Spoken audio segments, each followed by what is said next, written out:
Right, good evening ladies and gentlemen, it's 6:30 so we'll make a start. Welcome to tonight's planning meeting, committee meeting. I'm Councillor Richard Butler, the chairman. I've got Councillor Stockwood to my left, my vice chairman, Mrs Soul, the borough solicitor, and Mrs Coop from member services, Mr Pegram and Mr Cox from the planning department. Any apologies and substitute members, please? No, there are no apologies today. Thank you. Okay, thank you. Any declarations of interest? I need to mention that as a member of the County Council in connection with the Ed Walton application, but I'm not involved in any way with the decision at that authority. Councillor Brennan.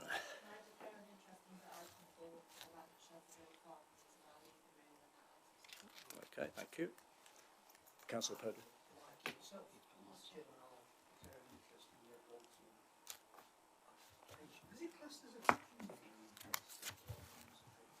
Could you clarify, please? No. No. No, and it's not our application, so it's something to note, so no. Okay, thank you. Minutes of the previous meeting, those of us here, are we happy for me to sign? Yes, thank you.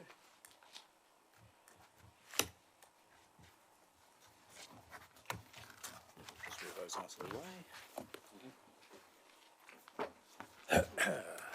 Right. So we go on to tonight's planning applications. We have one withdrawal. The Sutton Bonington application has been withdrawn, so we will not be discussing that tonight. So we're going to the first item, which is Shelford Road Farm. Oh yes, Councillor Brennan needs to depart.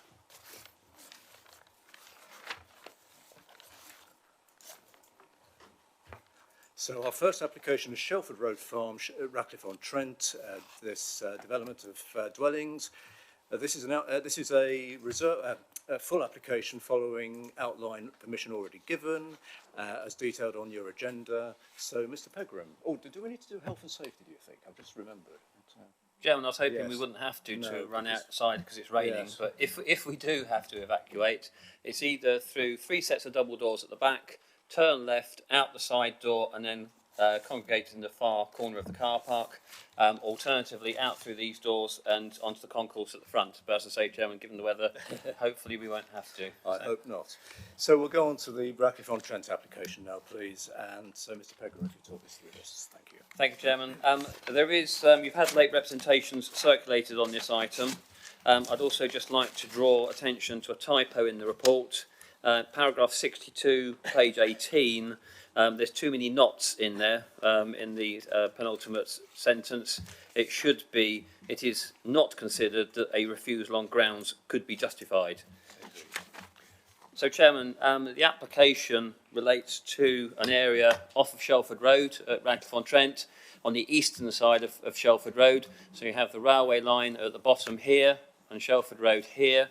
The wider site area, which includes, you can just make it outlined in blue, the rest of the land there, has an outline planning permission that was granted back end of last year. It was considered by this committee on the 11th of October. It was referred to the National Planning Casework Unit because it involved inappropriate development in the Greenbelt, and the casework unit advised us that they didn't want to call it in and that we could go ahead and grant planning permission. So what you're now dealing with this evening is the reserved matters on the back of that outline. The outline also considered access, and you would have seen, perhaps if you've been up there recently, work has commenced on the construction of the access and the roundabout to serve the site. So the 4 matters that you are being asked to consider tonight are layout, scale, appearance of the buildings and landscaping. That's aerial photograph, again just showing you the lie of the land and where the site sits. The site does include the area right down here, which is where the attenuation basins would be for the sustainable urban drainage. That does form part of this application to serve the first phase. Just to pick up a couple of landmark points, you've got Groom's Cottage in here, which is, members will recall last meeting we considered an application for development in here. You have 2 properties in here, including hunting stables and a property, Redmar House, up on the road side there. That's looking in a generally easterly direction out of Radcliffe-on-Trent. You can see it's fenced off here where they're doing the roadworks at the moment with temporary traffic lights. This is Red Mile House that I referred to on the right of that shot. That's looking down the access to the other properties, including Hunting Stables, and effectively Radcliffe-on-Trent is back down the hill from this picture out of the village, who's turning left. Just moving a bit further up the road, again picking up Red Mile House. And as I say, you will have seen recently work has commenced on the construction of the roundabout that was approved at outline stage. Members will also, I'm sure, be pleased to note that there is some advanced planting which has taken place at the site, some more than just whips that have been put in, which will provide some hopefully immediate tree cover in the area. That's looking in a generally southerly direction down the site. And then looking back southwesterly, that's Red Mile House again. I use that as a landmark point. And then looking across again southeasterly, so you can see the roundabout that's being installed here. And again, you can see some of the trees that have been planted as part of that advanced landscaping. Again, standing almost directly opposite the site, you can see the roundabout here in the foreground and the site beyond, and the site slopes away in a generally southerly direction.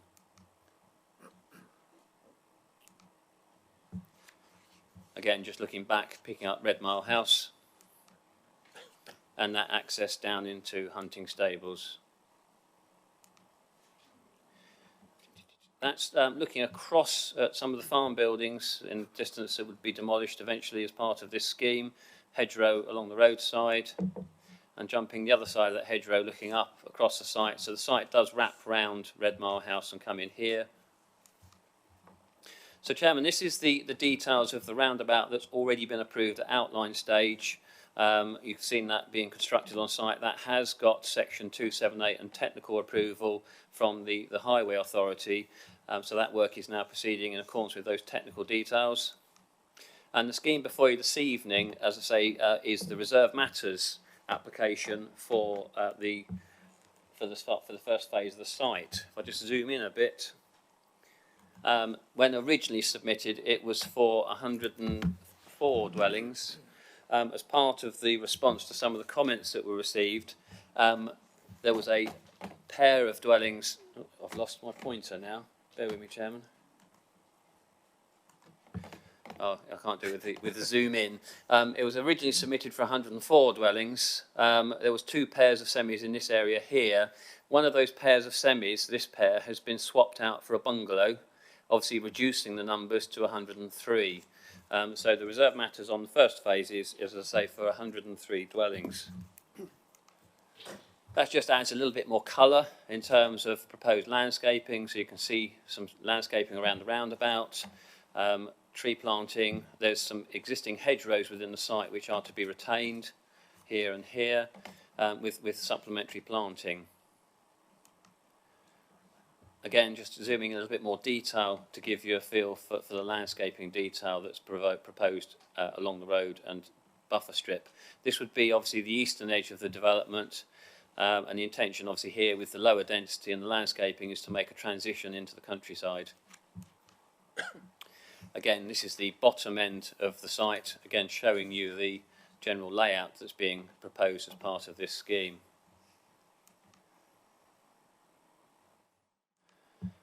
The scheme that's coming up, there is a proposal on the site, Chairman, overall for 20% affordable housing. Sorry, 30%, should say. 30%, I'm getting confused with other parts of the borough. 30% affordable housing. So this scheme obviously delivers 30% of the 103 dwellings that are proposed. If I can find the plan, bear with me. Where is it done? There is a plan which shows the dispersal, and I'll come back to that in just a moment. There are 27 house types proposed, Chairman. I don't propose to go through every single house type, but just to give you a feel for the type of dwellings that are proposed, the sort of materials and the features that will be incorporated in those dwellings. I'll just run through a few of them. So, as I say, predominantly red brick. some render on some of the buildings, some decorative arch to windows, some decorative brickwork, obviously along parts of the building. Some of the buildings which turn corners will also have windows in the side, such as you can see here. Pair of semis, obviously picking up one half of that pair. Another detached unit.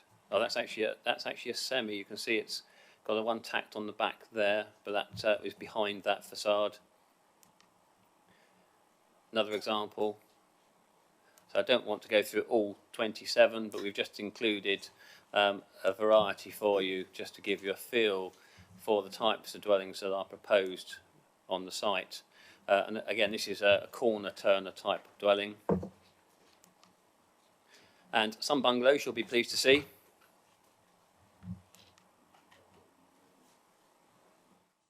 I think the first one was a 1-bedroom, and this is a 2-bedroom bungalow. So just to give you a sort of artist's impression of what the part of the estate may look like, you can see here properties set either side, a planted verge in front of those, or planted area in front of those dwellings, footpath to either side of the road, and then that's an image looking into the site over the roundabout. Now I do want to try, Chairman, to go back, because I'm sure there was a plan in here which showed you the distribution of the affordable housing.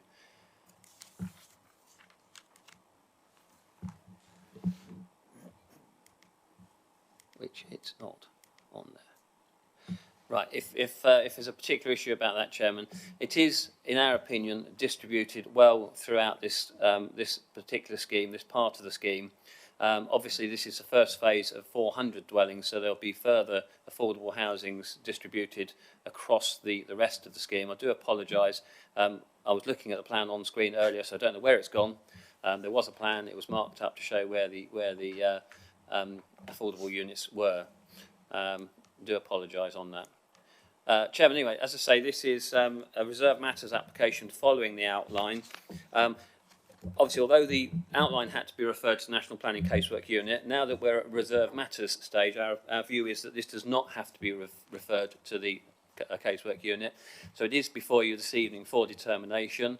Your officers have looked carefully at the scheme. We've negotiated various aspects of it to improve the layout and to address some of the comments that were made by neighbouring properties. In particular, this property here, which is adjacent to hunting stables, the rear windows would be obscure glazed and fixed shut. They serve generally bathrooms and landings to avoid any overlooking. And we've taken the same precaution with these two here, not because at the moment there's anything particularly sensitive next to them, but as you recall, as I said at the beginning, there is an approval now in here, or there's a resolution to grant planning permission in here for housing, and obviously we are looking to protect the amenities of future occupants of the neighbouring site as well. As I say, it's been looked at very carefully, Chairman, considered now to be an acceptable layout and an acceptable form of development, and is before you with a recommendation to grant reserved matters. Thank you. Thank you, Mr. Pegram. Now, we do have two speakers for this item. This is from the public and a local ward member. Councillor MacLeod from the Parish Council. The way it works is you have up to 5 minutes to talk. Have you been before? Yes. Oh, yes. So as soon as you're ready, press the right button, the red light will come on, and we'll start counting down for 5 minutes. And it's a one-way address. It's not a two-way discussion. So as soon as you're ready, thank you. Hi, I'm the new chair of Radcliffe Parish Council Planning and Environment Committee. Whilst Radcliffe Parish Council do not object to the revised planning application and appreciate the amendments to the plan that William Davis has already put in place, there are 3 points I would like to mention. First of all, Radcliffe has a large number of blind and partially sighted residents, many of whom live off Shelford Road itself. At least 5 people with guide dogs live along this route to the village. Could William Davis contractors please be mindful that trip hazards, debris, mud and any blocking of pavements is particularly problematic for these residents. Secondly, the government has made a very recent pledge to cut greenhouse gas emissions to almost zero by 2050. Legislation almost certainly isn't in place yet to achieve this, but I'm sure it will be needed. And on the back of our success in banning single-use plastic on our premises, parish premises, and encouraging village businesses to reduce single-use plastic, Radcliffe has formed its own community environment working group, which involves schools, clubs and interested residents to look at other ways we can make our village more sustainable. Could William Davis bear these two factors in mind? I know it's probably too late to look at solar panels and large-scale modifications, but any improvements above and beyond the legal minimum would be welcomed by our community. Finally, although I know this forms part of the next phase of building, it's absolutely essential that the footbridge across the railway line is placed to the southwestern part of the site, so that children walking to school from the site come out onto the side of the Bingham Road playing field and do not have to walk along the path adjacent to the A52 with its attendant pollution and potential accident risks. And that's it. Thank you for listening. Well, thank you very much. Thank you. I was well within time, and as you probably gathered there, I just had a little mishap in my glass of water, but it's okay. It didn't fall in the machinery, so we're okay. So thank you very much for that. Our next speaker on this is a local ward member, Councillor Upton. You don't need me to tell you what to do. So as soon as you're ready, thank you. Okay, as Chairman says, I'm one of the local ward councillors for Radcliffe-on-Trent, and I don't object to this reserved matters application for this site. I'm pleased that many of the issues that we raised at the outline application, and indeed that have risen from consultations since then, have in the main been addressed satisfactorily. What I want to focus on this evening really is neighbourhood plan and compliance with some of its policies, and energy conservation, eco-homes. So looking at the neighbourhood plan policies on particularly pedestrian and cycle access, housing mix, design and layout. I'm pleased that, generally speaking, what I see on the plan is that the pedestrian and cycle routes, both within the site and more especially the link to Shelford Road, I think are good. I'm pleased that there's some inclusion of lighting there on that link onto Shelford Road. The 30% affordable homes, yes, 31 units out of 103, good, pleased to see that. Was a little bit surprised when I didn't see them pepper potted around the site, but, and it's a big but, I'm quite content with putting them within the market housing. When I read the report and look at the plan, they are scattered, if you like, within a ribbon that stretches through the development. So from my perspective, that's okay, that's acceptable in lieu of pepper potting. Pleased to see also that the affordable houses are going to be generally the same design, appearance and materials, and I think that should help the integration of these units within the whole development. Housing mix isn't fully compliant with the neighbourhood plan. Parts of it are, some of them aren't, but I would hope that when the whole site is developed, this will be corrected when they're all aggregated together. I understand, I think, why 4 and 5 bedroom homes are put in phase 1 at the front of the new development.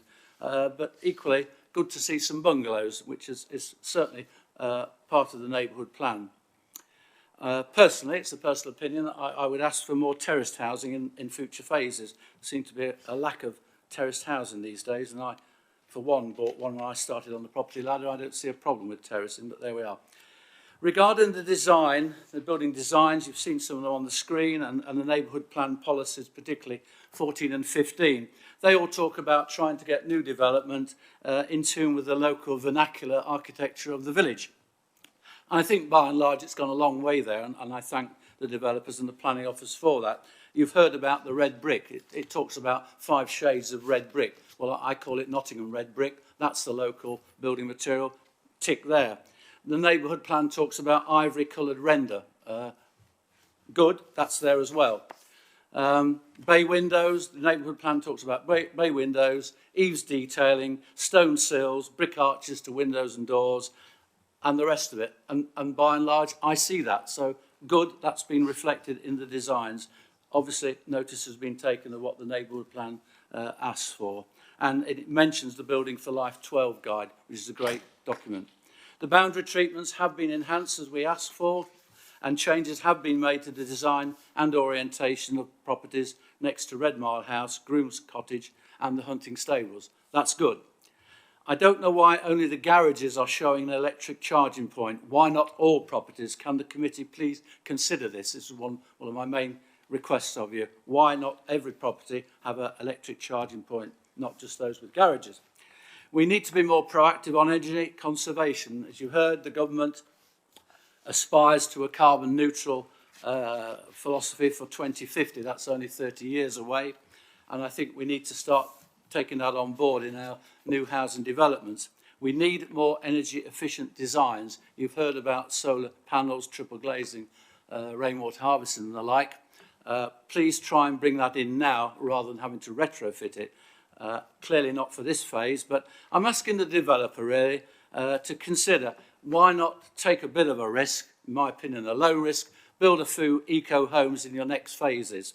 You never know, there might be some purchasers out there that's willing to pay that extra bit of cash up front rather than pay it to retrofit it with all the disruption in tow with that. As my old school report regularly said for many years, good start, could do better. Thank you. Of course, we never had reports like that, did we? But thank you very thank you very much. So we heard from Councillor McLeod from the Parish Council, who raised concerns or observations about disability access for blind residents in particular, watch out for trip hazards, also greenhouse and environmental matters and sustainability, and also reminded us about the railway line and future plans for that. And Councillor Upton is pretty supportive, doesn't object, but has pointed out some points about the sustainability, the house designs, would like more terraces in the future. Would we like to pick up on those, please? Yes, Chairman, a couple of points for information, really. I think the issue about mud on road trip hazards, I suspect, was more in relation to the development phase. I know there's been a lot of Harris fencing up there, temporary traffic lights. Clearly, Chairman, in terms of mud on the roads and things like that, it is an offence to deposit mud on the road. So if there is any hazard created through the construction phase, that would be dealt with by the Highway Authority. We do have a construction management plan on the outline, which did include issues of wheel washing and things like that. So there are measures in place to try and mitigate that and address that issue. There is, Chairman, on the yes, it is on here. On the outline permission, what was referred to at the last meeting as the Keyworth condition, which requires the developer to submit a statement of how they intend or how the design incorporates or attempts to incorporate renewable energy type technology. Obviously, Chairman, we are a little bit weak on that one at the moment. The Code for Sustainable Homes was abolished some years ago by the government.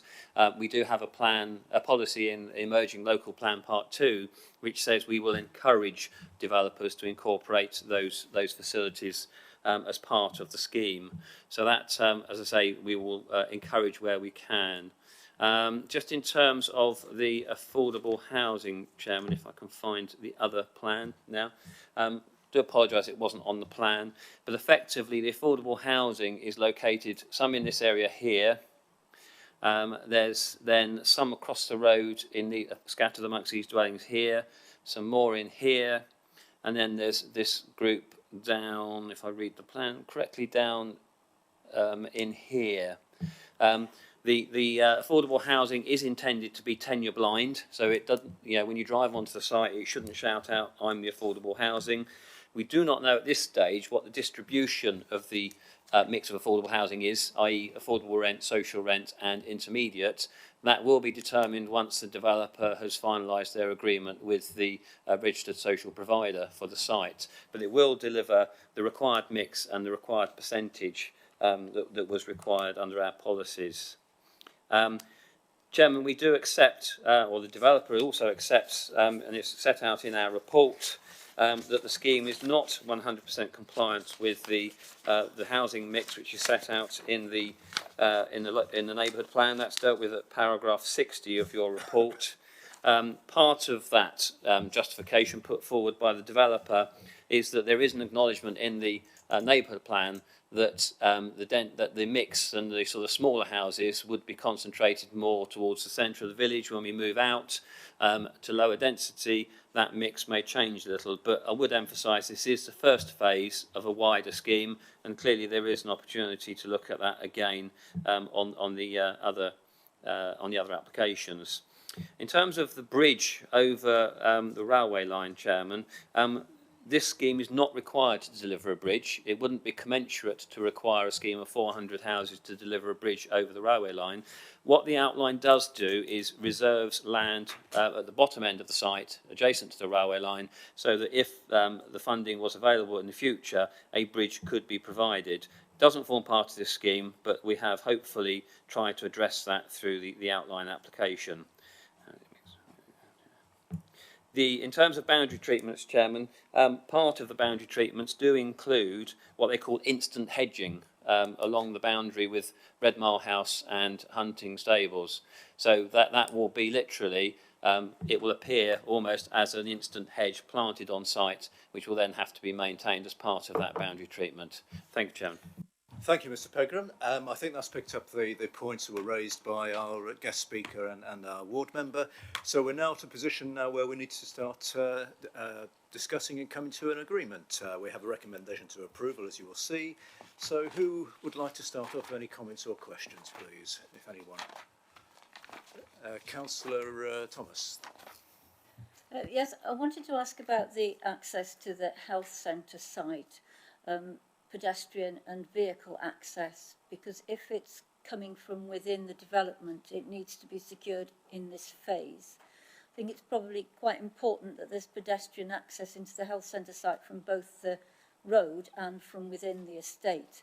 I realise that the village is hoping that the health centre will go in the village centre, but if this does become a health centre, then it's quite important that children, mothers with babies and buggies don't have to walk all the way up to the roundabout and down again to get to the health centre. So the question is, where is the vehicle access and where is the pedestrian access, and is the pedestrian access in both directions? Thank you. Do we know the answer to that? Well, We do, Chairman. You do, my yes. goodness me. Just to emphasise, Chairman, that the site here is reserved for a potential health centre. As I said at the previous meeting when we dealt with the previous application, we are well aware of the aspirations for the medical centre to be provided at the centre of the village. But if all else fails, this at least gives a last resort position to provide a health centre. As you'll see, the road for the estate comes through here.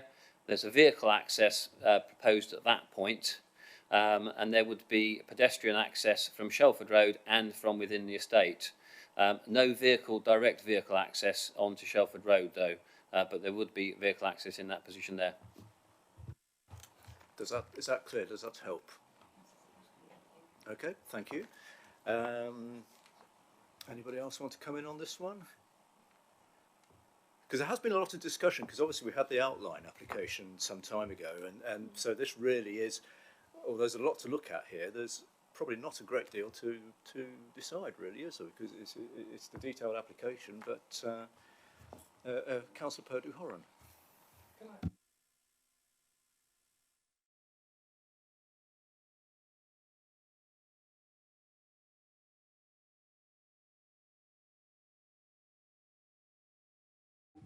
Pictures show that work has commenced.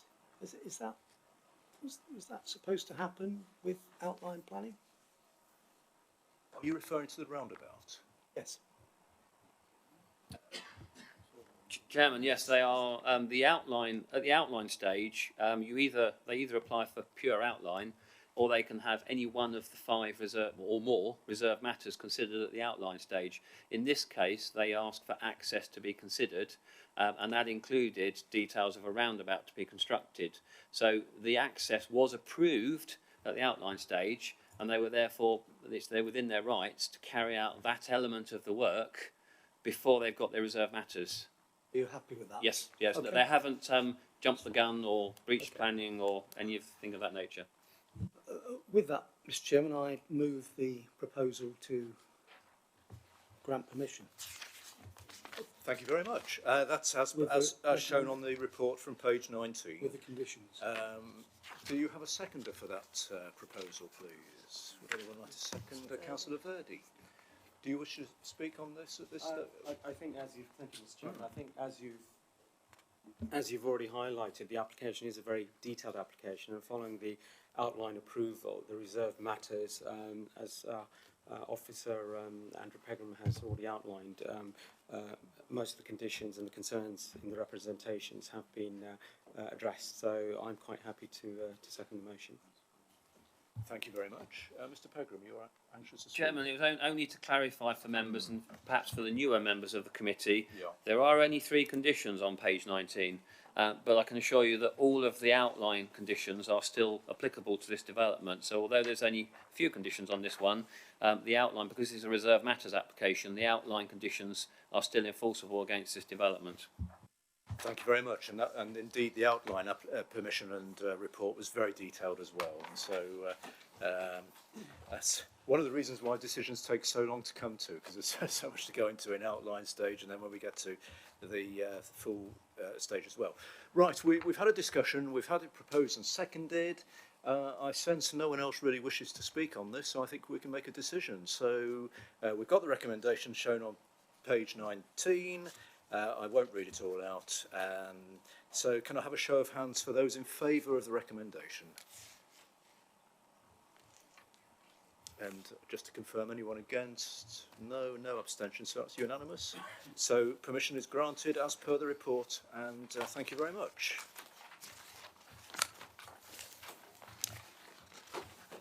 Right, just wait for Councillor. We're going to do musical chairs now. But, oh yes, yeah. So done that one, and that.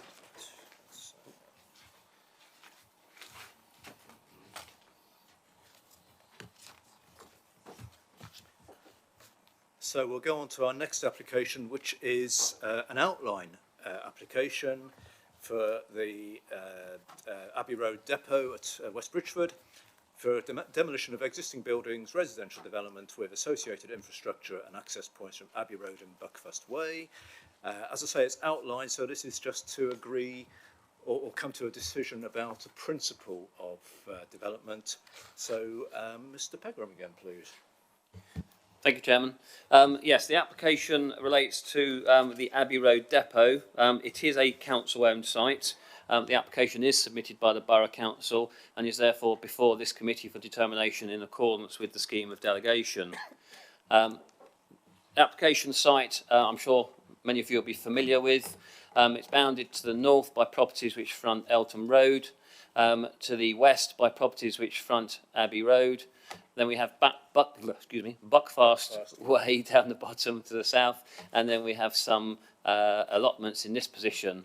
There is also Mayflower Close, which comes in here with properties which adjoin part of the eastern boundary of the site. As you can see, Chairman, and you'll see from the photographs, the site is home to a variety of buildings, both permanent and temporary in nature, and the site has been used since 1976 by the council as its central depot. The R2Go service has now relocated into another site, and other parts of the site are now vacant. That's just the aerial photography, again showing you the site with the buildings on it. The site is, I think, almost pretty much 100% hard surface, so it's tarmac and covered with buildings, small areas of greenery to the either end. So this is looking along Eltham Road to the junction with Abbey Road in the distance. Mayflower Close is over the shoulder, left-hand shoulder of the photographer in this instance. And that's now moving into Mayflower Close. So this is one of the first properties as you come to on the right in Mayflower Close. So the depot site is beyond the rear boundary of this property. Again, moving around Mayflower Close, these are again the properties which back onto the depot site. Standing back, getting a wider view and perspective of those dwellings. You'll see from one of the photographs in a minute the rear side of those dwellings as well. This is moving closer to the junction with Eltham Road and Abbey Road. So you go around the corner here to get into the depot site. And then that's looking across Abbey Road junction and then looking in a more northerly direction up the northern section of Abbey Road with the shops on the right here. Moving now into the southern section of Abbey Road, you can now see the junction here. There are some street trees, and I'll come on to comments in relation to those in just a moment. Looking across that junction again into the access to the site, and then looking at some other properties which back onto the site. There's an electricity substation here, these front Eltham Road. And then looking up Abbey Road towards the site, and then across the site into the site. So this tree here, Chairman, I'll pick up at this point. The proposal is for outline planning permission. The only matter that we are asked to consider as part of this application is the access. There's proposed to be 2 access points, one off of Buckfast Way and one would be effectively in this position here. That does have implications for this street tree, which would sit within the visibility splay, and the Highway Authority have indicated that they wouldn't object to the removal of that tree, providing there was some compensation or mitigation in terms of either financial contribution or additional planting in the public realm area. Again, that's looking up Abbey Road. That's that tree in question, and the existing access is just beyond that white van. Looking back the other way. Now moving down to Buckfast Way, we're now looking in an easterly direction, so the application site is on the left here behind this grass verge. Moving along Buckfast Way, these are the properties on the opposite side of the road. And then this is looking into the depot site. This is one of the access points that exists and serves part of the allotment site, and then it branches off and goes into the depot. So that's down in the southeastern corner of the site. Again, looking at that access that's in the southeastern corner going into the depot site, and then looking back westerly across the wide grass verge that sits on the southern boundary of the site. That's now looking at the access point in the southwestern corner, and there is also a public footpath, you can just see here, which runs along the entire length of the western boundary of the site and then emerges out onto Abbey Road. That's that footpath you can see there. And there's also a road here which is also owned by the Borough Council and is generally providing rear access to the properties that front Abbey Road. Looking directly down that road with the footpath on the right here. Moving back to the other end now, Chairman, and into the site. This is looking into the access from Abbey Road. You can see the pump house in this location.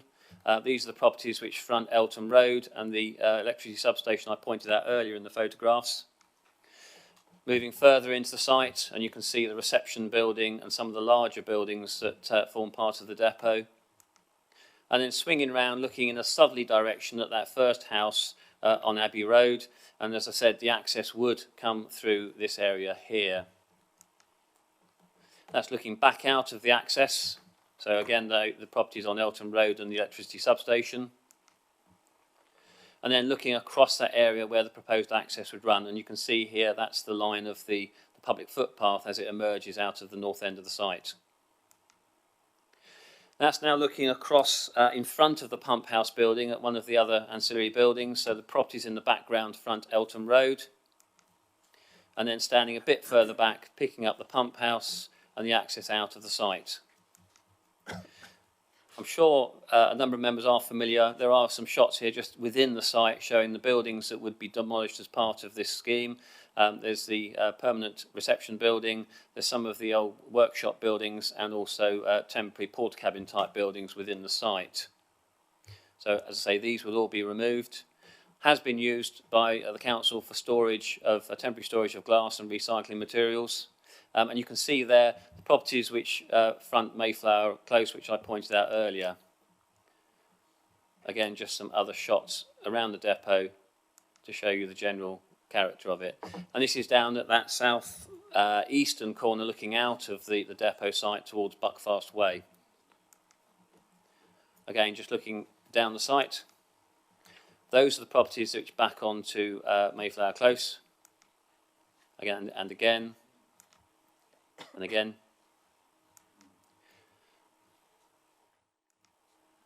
And again, just to show you the sort of appearance and character of the site as it stands at the current time. So, Chairman, as I say, the application does seek outline planning permission only with access to be considered. No numbers are specified as part of the description of the development. However, the supporting statements and illustrative plans do suggest a development of 76 dwellings. However, Chairman, to emphasise, you're not being asked to consider numbers, layout, scale, in respect to, or even scale. All you're looking at is the principle of residential development on this site. This does provide an indication of some of the height parameters that might be applied with 2-storey development and 2 to 2.5 storey development in the middle of the site. The area coloured sort of orange, I think I'd call it, is a no-build area. There is a sewer that runs through the site along that alignment, and obviously there's no, there would be no, you couldn't build close to or over that sewer. The existing access comes out at that point, close to that junction, and highways consider that this is actually an improved situation, moves the exit point away from the busy 5-way junction. It is outlined, Chairman, I emphasise again, but the application was supported by some illustrative plans which sort of give an indication of the type of development that might come forward. Very much in these illustrations, more contemporary design.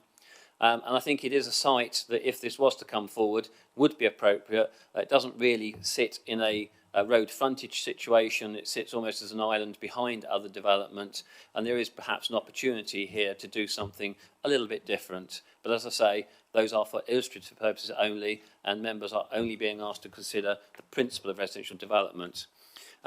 Chairman, a couple of other issues probably to touch on and that are dealt with in the late representations. The site is within a flood zone. It's in flood zone 2 and 3 on the Environment Agency flood zone maps. That doesn't take into account the defences along the River Trent, which do obviously mitigate some of the impact unless there was an overtopping or breach of the defences. In the report, you'll see that the lead local flood authority did initially object to the application based on the reports that were submitted as part of the scheme. Additional information was subsequently submitted, and that was considered by the lead local flood authority, and they have now removed their objection subject to conditions which were preempted to a certain extent and set out in the report already, Chairman. Chairman, this is in the principal urban area of West Bridgford, close to the city.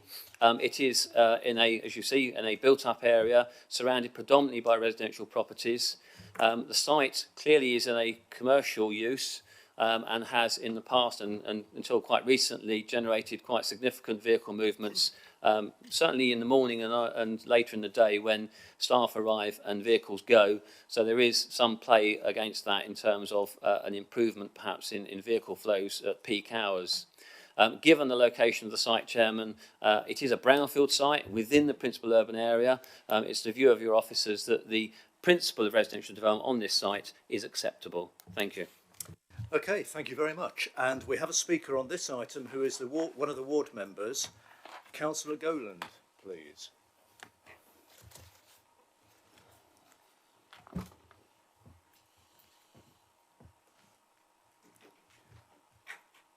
And this will be your first time, won't it? Yes. So, Right. so up to 5 minutes as soon as you're ready. Okay, thanks very much. So first of all, I want to make it absolutely clear that I completely support the principle of mixed housing development on this urban brownfield site. Unfortunately, I wasn't able to comment on the application in writing as I wasn't a councillor at the relevant time, and sadly it seems that the local residents didn't get much of a chance to respond either. This seems odd since the council's own policies outlined in the Statement on Community Involvement in Planning and Planning Applications from 2016 and revised this year clearly state that residents should be consulted on this sort of plan. But I've spoken to somebody who lives opposite the entrance to this site, who's here tonight, who wasn't aware of this application until Tuesday and wasn't unable to comment, despite them having contacted the council to ask about any applications on this site. This sort of consultation seems particularly important here since Rushcliffe Borough Council are deciding on an application from Rushcliffe Borough Council as I understand it, and the potential for apparent conflict of interest is real but could be mitigated by consulting properly with residents. This development will have a major impact on the immediate neighbours, on Abbey and Trent wards, although only I was consulted, not Trent. And it would be great to take this opportunity to work with residents to understand their local housing needs rather than imposing a scheme on them. I'd like to be reassured this will happen somehow at the next stage. In fact, we've spoken to residents a lot over the last few months in this area, and in fact, I've surveyed some of them. People specifically asked for more affordable housing, for social housing, and indeed for a strategy to tackle homelessness. Many large houses are currently being built in West Bridgford, like at Sharp Hill and even here, next door to this site, and we urgently need more genuinely affordable and social housing. Many young people can't remain here in West Bridgford to bring up their families unless they're earning a really good wage, and this is leading to unintentional social cleansing, which doesn't make for good cohesive community here. This plan is for 30% affordable housing. On Tuesday, Simon Robinson suggested this was for social housing on this site. The plan suggests 4 units. 4 social housing units seems a bit divisive to me. It's such a small number. Why not indicate or suggest or propose more social housing within the 30% envelope? I've even been informed tonight that Homes England would support all social housing on this site. The apparent lack of ambition in this area is a bit disappointing. As you probably know, many residents are very concerned about the loss of the pumping station. There aren't many historical buildings in West Bridgford and possibly none in Abbey Ward. It's been said it's not that old, it's not that pretty, but people are very fond of this building and it gives us a rare opportunity to consider creating a community hub in the area. If we want our children to feel embedded in their community and local environment, why don't we consider making this into a local history museum for West Bridgford, in line with the Council's sustainable community strategy? Who's going to build these houses? Can we somehow require that we use local builders and local suppliers, good working practices, no blacklisting, so we don't get embroiled in scandals with whistleblowers? But most importantly, possibly, Rushcliffe's a forward-looking council. It's led the way on climate change by declaring a climate emergency. As has been said many times tonight, this week the government's committed to reducing emissions to 0 in 30 years. We need to start now with these houses.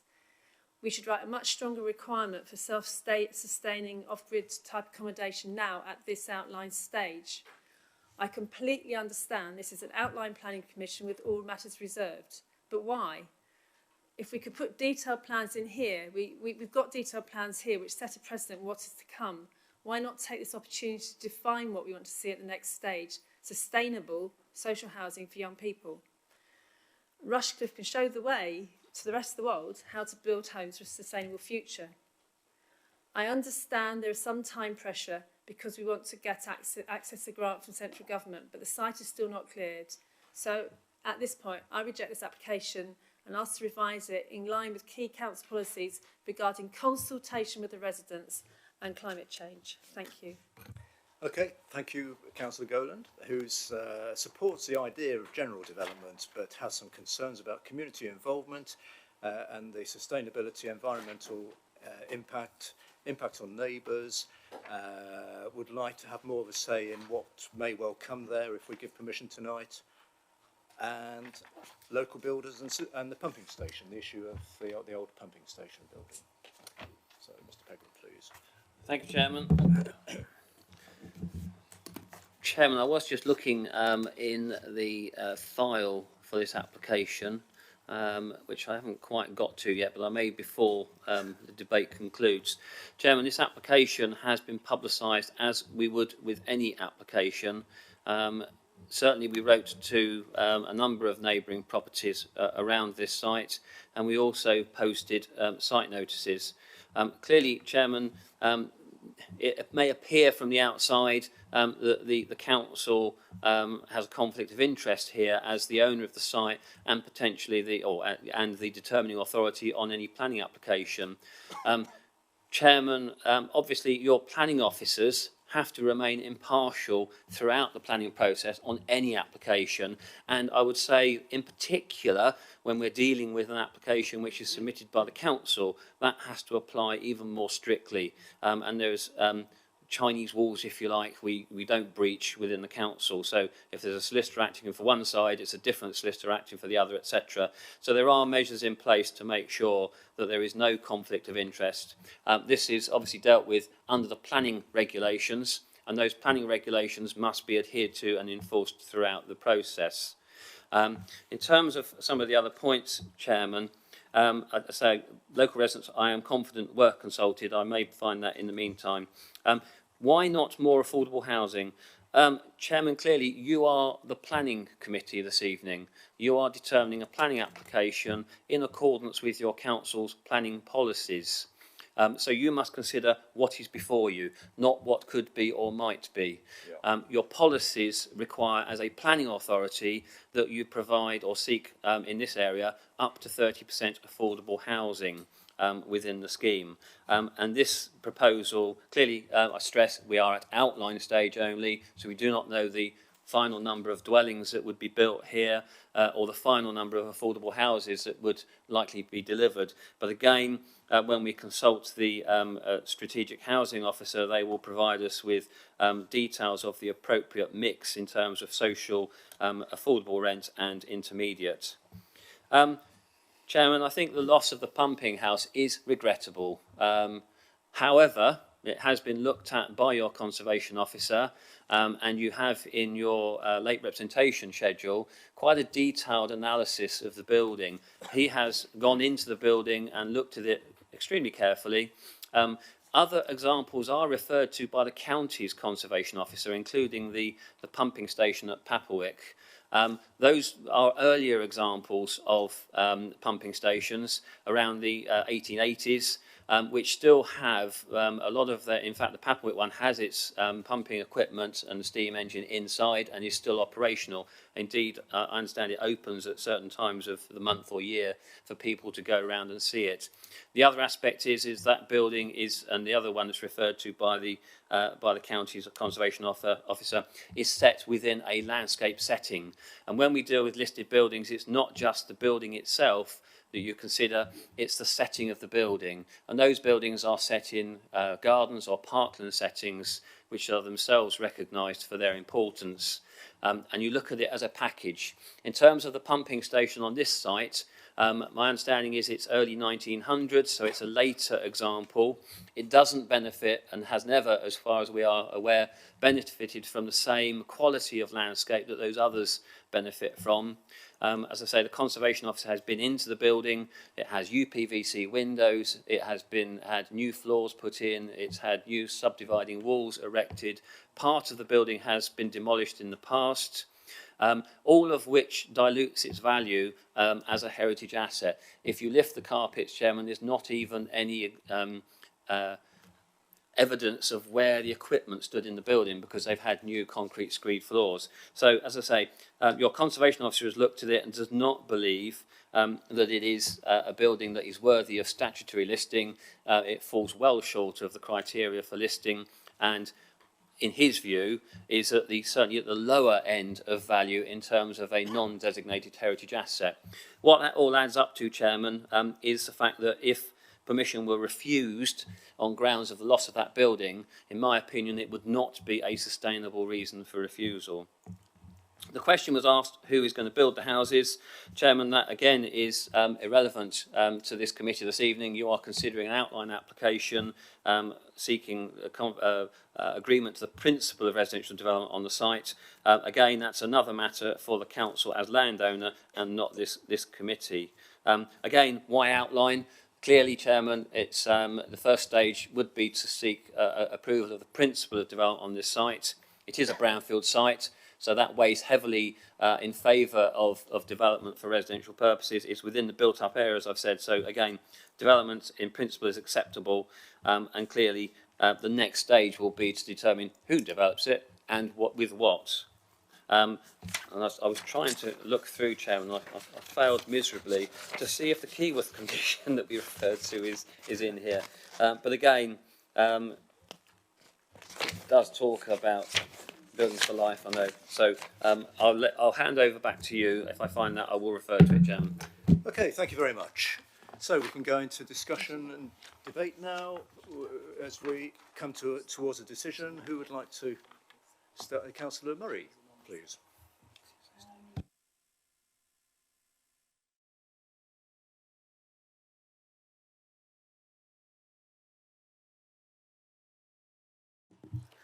Sorry, could we start off with the one showing the green area? This is the area along the southern border of, it has utilities on it, and the one that shows the notice board, the Rushcliffe, this one, I don't think anything was actually put up on the notice board about the development of the site. I did look at it when I was there, and my constituent who phoned me received nothing because he's actually in Trent Ward. I'm in Trent Bridge Ward. The ward boundary runs along the centre of Abbey Road. So it's difficult to understand why only 4 objections were actually sent in if there was a wide consultation about the site. And perhaps we could do, a more definitive one soon. I was going to talk about this is the green area, and if we could have a look at the public footpath, the photo. This is the public footpath, and the rights of way team say public footpath number 43, West Bridgford, is situated within the boundary of the proposed development and will be affected.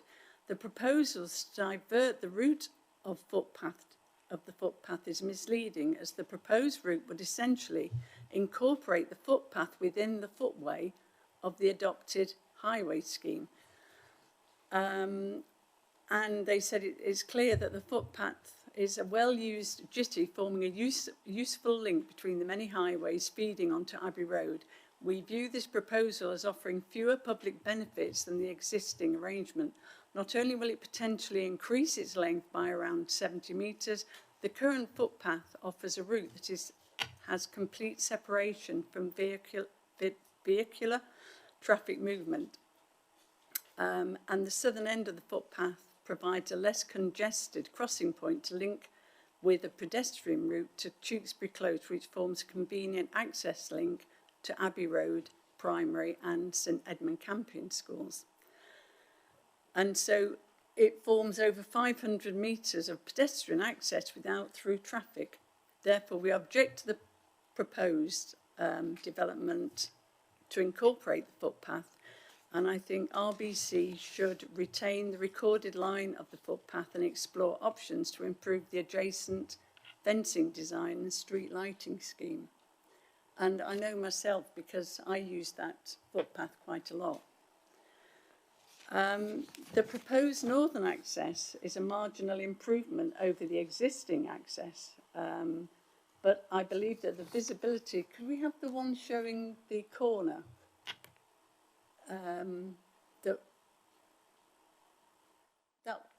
It's that one there. If you can see, that's Abbey Road going up there, and then there's quite a sharp bend.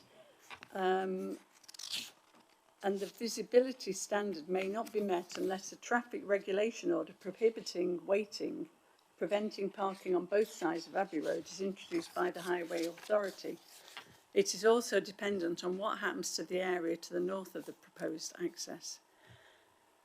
There's no mention in the report of previous planning applications made for access onto Buckfast Way and extending the staff car park in the green amenity area and the introduction of the recycling yard. One high-value lime tree would be felled in the highway of Abbey Road.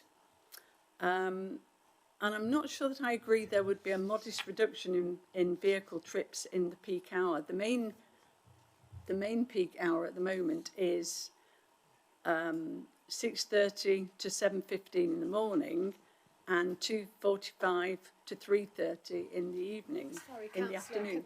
Councillor Murray, could we just interrupt you for a moment? Yeah. The Borough Solicitor just needs to clarify something. If I could just clarify, in terms of declaring interest, you've obviously done some talking to people and consulting. This part of the process is really your thoughts and your approach towards the application. It came out of the application. The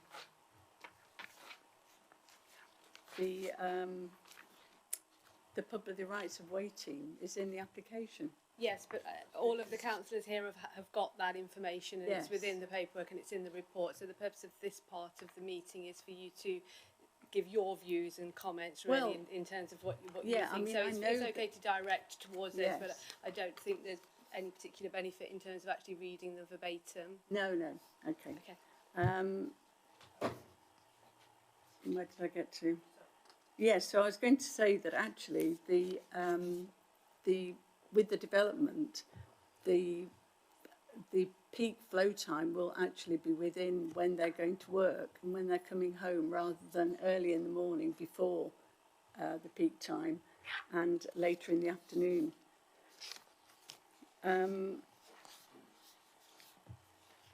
The replacement trees in the local area, Buckfast Way, but what about the trees that are being lost on the site? And also this tree here that you can see that's behind the, that belongs to the GPO, the Royal Mail. And is this common land, this green area here, because that's actually going to be sold, isn't it? You know, that's where the Savills sign is. And it's quite a lot here. Well, again, as with any planning application, Yeah. whether it's outline or full, we can only look at the site that's within the plan of the Well, actual application. that is within the plan. And So is the footpath. The footpath is shown yes. within the plan. So are you going to sell off the footpath and the green land? Well, again, that is not I would think it's not really a planning issue as such. But we will we'll pick up on those points in a few moments. But Yes. Yeah. Okay. have you got much more to add? No. So I would recommend that if RBC is allowed to sell the amenity land, the green land, it should not be part of the brownfield site. It would be separate. Well, again, Yeah, okay. I think you're diverting a little bit. Okay. What we're discussing tonight is the principle for development on the old depot site. We're not going into the fine detail No, as to no. what that development might be. Yeah. We saw some possible designs, but those literally are Oh, yes, possible. yeah. No, I'm not talking about the site at and all, just likewise, the area around the site. And the right-of-way issue is still open to, would be open to discussion and negotiation. If outline permission was given, there would still be further opportunity All right. when it comes Yes, to a so it's full not necessarily going to be in with the sale. No. Well, no, we can't talk about what's being sold or not. We are the planning committee. We do not get involved in what's being sold or not sold. Try and put out of your mind for a moment that Rushcliffe owns a site. It's like any other landowner. Well, I just wondered why Savills for sale sign was on the green land Well, I and can't not really on the depot site. I can't explain that. It could simply be, perhaps it wouldn't be seen from the road if it was on within the site itself. But we may well Yeah, have okay. an answer to that. Could I suggest that when you are developing the site that you do the access routes first, so that there's, you know, rather than all the vehicles coming in into the entrance at the moment, that you would do the access if you're going to put them on Buckfast Way and Abbey Road first?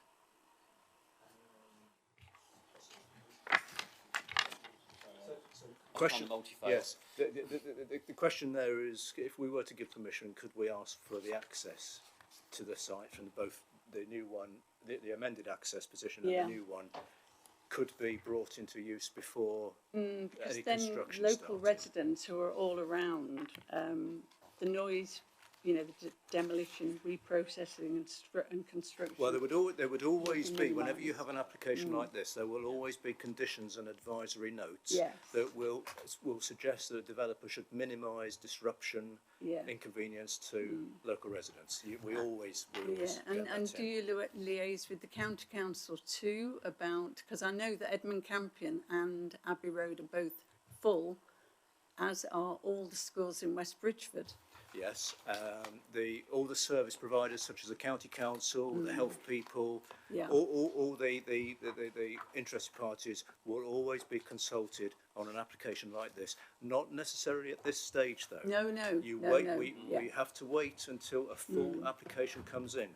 Please remember, all we're deciding tonight is yay or nay to the possibility or the principle of developing the site. Yes. We are a long way away yet But if we from say- any actual decision no. of what might go there. But because on the plan, as you can see from there, it includes the green area. Can you see in the north? Yeah. Because that's where the access will be going. And so really we need to know if you are selling that land. Mr. Pegram, thank you.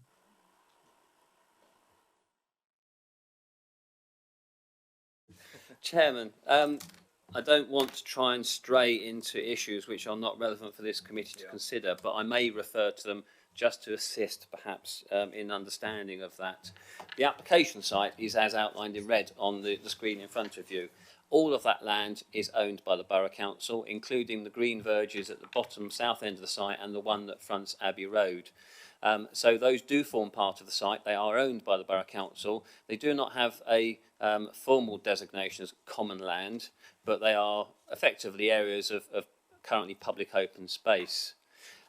My understanding is, Chairman, is that there has been some market testing undertaken to understand the appetite for purchasers for this site, and that has been undertaken by Savills on behalf of the council.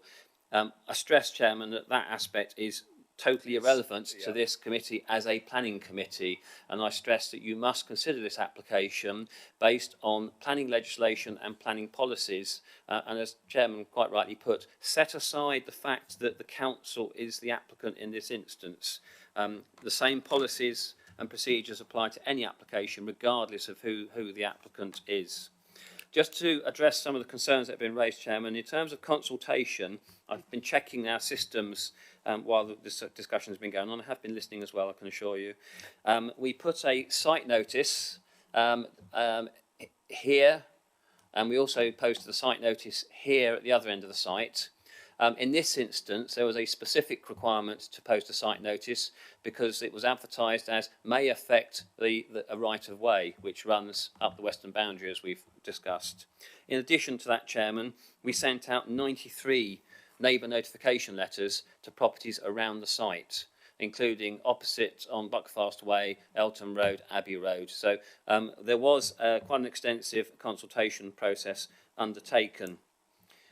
It was also, Chairman, the application was also advertised in the Nottingham Post, again as a requirement of an application that may affect a right-of-way. So there was an extensive consultation process carried out. This application, Chairman, was obviously submitted before the elections. The former ward members were consulted on the application. Clearly, we had to take a decision where it was pragmatic to reconsult. It didn't preclude any of the new ward councillors commenting, but my system seems to indicate that we went certainly to the ward councillor and to the adjacent ward councillor. Chairman, just deal with this issue of the impact on the footpath. The application was accompanied by illustrative plans which did suggest the extinguishment of the footpath.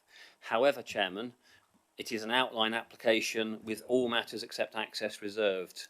The Highway or the Rights of Way Authority commented on the application, having regard and giving some weight, perhaps, to that illustrative plan, which did show the extinguishment of that path and a suggestion that it would be rediverted through the site. My own view is it's not a particularly attractive route for people, particularly at night, because it's flanked by fences on either side.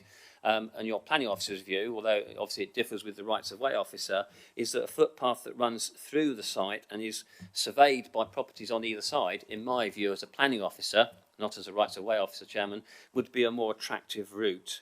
Nevertheless, the rights of way officer has objected, but that is a matter that will be looked at again on the reserved matters application when we know what the details of the layout are. There would be a loss of trees within the site, Chairman. However, again, the illustrative plans do suggest that there are opportunities to provide additional planting, and there would be a net gain in terms of the number of trees. In terms of the ownership of the right-of-way, Chairman, my understanding is that although a right-of-way is effectively designated by the County Council rights-of-way officers and is registered as a public right-of-way and therefore deserves protection as a public right-of-way, the land, the ownership, effectively rests with the owner of the land. So the Borough Council own the footpath, but that doesn't mean as a landowner they can simply extinguish that footpath. It would have to go through a separate process, either under Section 257 of the Planning Act or under the Highways Acts. The proposal does include access from both ends, Abbey Road and Buckfast Way. The condition in the report requires that that access is put in prior to occupation. There are numerous access points to this site. It wouldn't normally be required to install the access prior to commencement of construction works unless there was some particular site constraints that applied. In terms of the consultation, Chairman, sorry to contradict you, we did actually consult with the County Council. There is at the back of the report a Section 106 table which sets out the potential heads of terms for a Section 106 agreement. The complication here is that because the council is both applicant and planning authority, we cannot enter into an agreement with ourselves. Equally, even if we did a unilateral undertaking, the advice from the planning authority's solicitor is that those obligations would not be enforceable against the council as a developer or landowner. Chairman, included in the conditions is what we call a Grampian condition. In order to address this issue, is a Grampian condition that requires a Section 106 to be entered into before development commences on the site.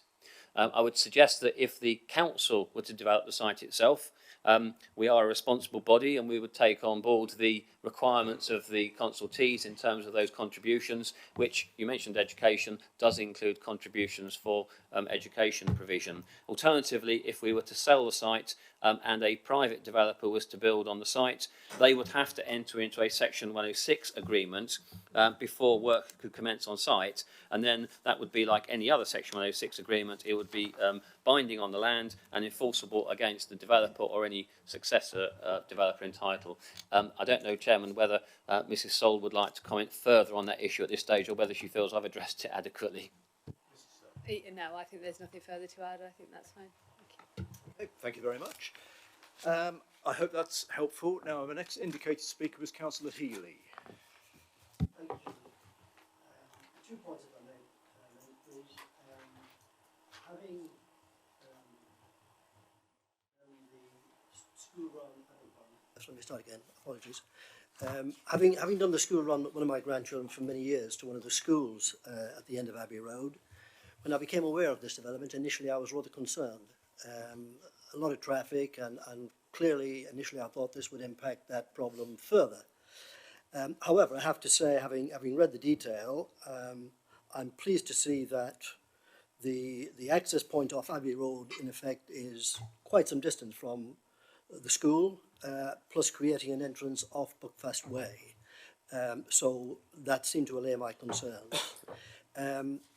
Councillor Murray made the point that, yes, it would be great if these access points were created before we started any development on here. And I think Mr. Pegram has just confirmed that that would happen. My second point was, I often wondered why in the middle of West Bridgford we had this depot there anyway, and we talk about danger and concerns and big bin lorries, etc., etc. And I welcome the decision that has been made, plus the fact, as I understand it, we haven't had to go and build new premises to rehouse all this. We're sharing a premises elsewhere, which obviously is cost effective. Freeing up a brownfield area and building 30% of affordable housing. I fully support it. Thank you, Councillor Healy. Probably no need to come back on that. Councillor Brennan, please. Thank you, Chairman. Can I come back to the point about the pumping station? I've read carefully the County Council's assessment of it and equally our Borough Council assessment of the building, and I recognise that it has been trashed, basically. and it's got PVC windows and it's not got floors and it's got very little or nothing inside it that harks back to its past or its history. And I hear what you say about the likelihood that rejecting the application on that basis would fall at appeal. However, the point that Councillor Gowland made, I fully support, which is there is very little of heritage interest in West Bridgford. There is very little that harks back to some of the history in terms of public or utilities in West Bridgford. And I think it's a crying shame that we haven't been able to explore some way in which that building could be retained somehow within that site, preferably for community purposes, but if not, embedded in the architecture in some other way or for some other purpose. And I feel so strongly about it because it still retains an attractive facade. If you don't look too closely at the windows, it still looks like a fairly important piece of early 19th century, 20th century, whatever it was, 1900 architecture. And I think it's a real shame if we lose that building, and I think more should be done to try to preserve it. Okay, thank you. Who's next? Councillor Verdi. Thank you, Chairman. Thank you, Mr. Chairman. Having listened to the debates this evening and the representation from our ward member in terms of general support for development, but taking into account, obviously, community consultation, which Mr. Pegram has assured us that has taken place pretty extensively. In support of this application, I've certainly noted three very relevant points in Mr. Pegram's report, which take us back to the point that this is an outline planning application, and the National Planning Policy Framework does include a presumption in favour of sustainable development, alongside all the consultations and so on, and particularly policy number 11, which has been highlighted in paragraph 64, which is making effective use of land, particularly paragraph 118C, which states give substantial weight to the value of using suitable brownfield land within settlements for homes and other identified needs and support appropriate opportunities to remediate despoiled, degraded, derelict, contaminated or unstable land. So I think in terms of national planning policy framework and this being an outline application, I'm certainly in support of this, although I do acknowledge Councillor Brennan's point about the pump house. I must admit, I wasn't aware it was there. But in terms of architectural significance, and if it could be embedded in the architecture as has been outlined, then that would be I think, a plus. And I think finally, paragraph 79, in terms of the appraisal, Mr. Pegram has also concluded that it has to be borne in mind that the council does not currently have a 5-year housing land supply, and consequently, I think policy 3, core strategy, and paragraph 11 of the MPPF applies a tilted balance. So taking all of those points into consideration, I would support this motion, and I'd be happy to propose the recommendation made to us by our officers. Okay, thank you, Councillor Verdi. Do you have a seconder for that? Councillor Healy. Thank you very much. Can we say anything about this, the comments about the pumping house, and if we could put it, I'm not sure how we would... Chairman, I'm going to advise you as your senior planning officer, Yes. and not clearly the issue of whether the council seeks to retain that building as a landowner is another issue. I think I've set out, well, not my views, but our conservation officer's views on this subject, that the building, has, I think it was harshly put, been trashed. It is a sorry state, unfortunately. It's been carved up inside. All of its equipment has been removed. Yes, it is a very attractive building, but just because a building is attractive does not necessarily mean that it's worthy of listing. Obviously, it does have some historic interest, yes, but as I say, it has been looked at. Where we are dealing with non-designated heritage assets, and there is a proposal to remove a non-designated heritage asset, there is sometimes a process of what we call recording, to record what interest there is of the building and what value it had. I think, Chairman, to a certain extent, that is what your conservation officer has done in assessing this application. He has been inside the building. The county conservation officer has not had the benefit of going inside this building. He has not seen the inside and how it has been, to use the word, trashed. So yes, it is an attractive building, but the view of your conservation officer is that it falls far short of the criteria for listing, and even as a non-designated heritage asset, it is at the lowest end of that scale. Thank you, Chairman. Thank you. Councillor Stockwood, you wanted just to add to that? Thank you, Chairman. Yes, I'm greatly interested in heritage buildings for a number of years. I fully support our own conservation officer.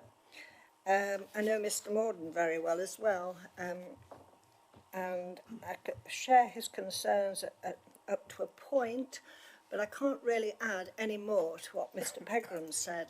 Heritage England would not look at this for listing at all.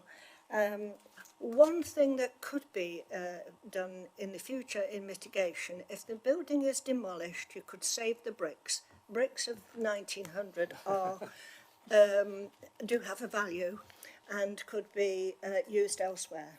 That is the only point I'd like to make. Thank you very much. Councillor Major. I think it's quite an exciting proposal. I think it is a brownfield site and we're crying out for good spaces in what is already an existing residential area. So I think it's a good opportunity for us as a council to be a bit bold with the applications when they do come in. As you say, it is an island, so it could be something quite exciting in terms of new housing and sustainable housing. I had a question about the access. I'm quite familiar with this area, having previously lived on Blake Road, and I know there are a lot of cars that park along the pavements in this area.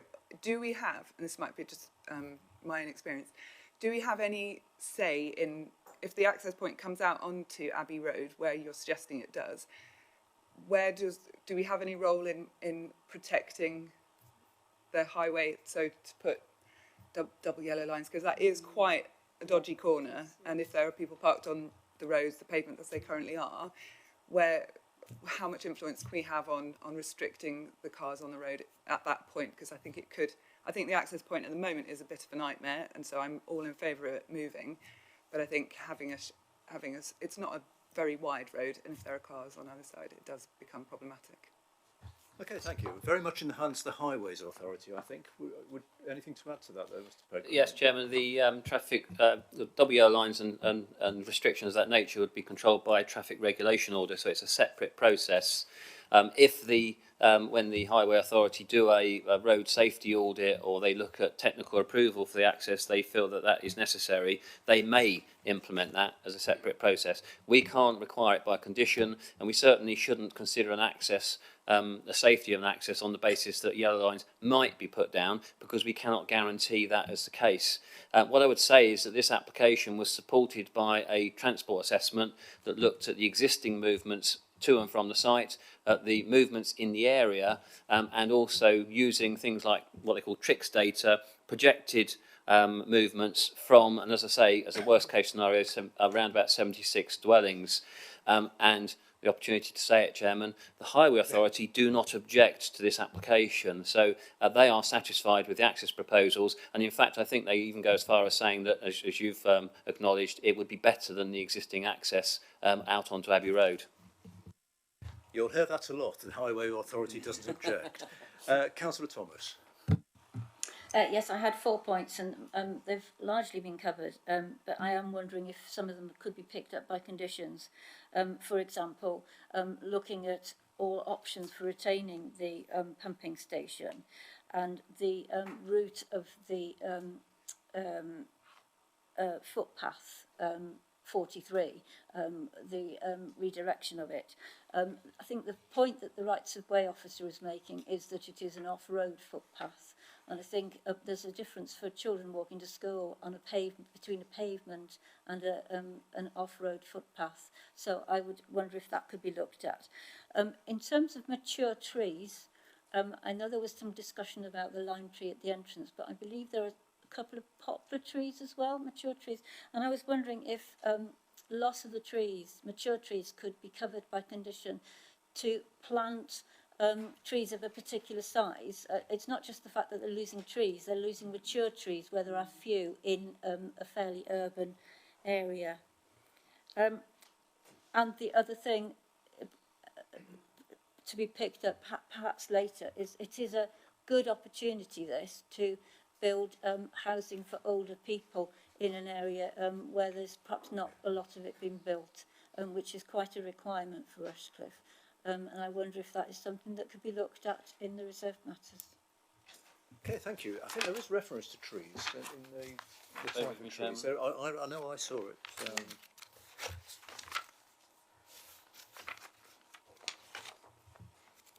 Chairman, obviously, again, I will emphasise you are looking at an outline application.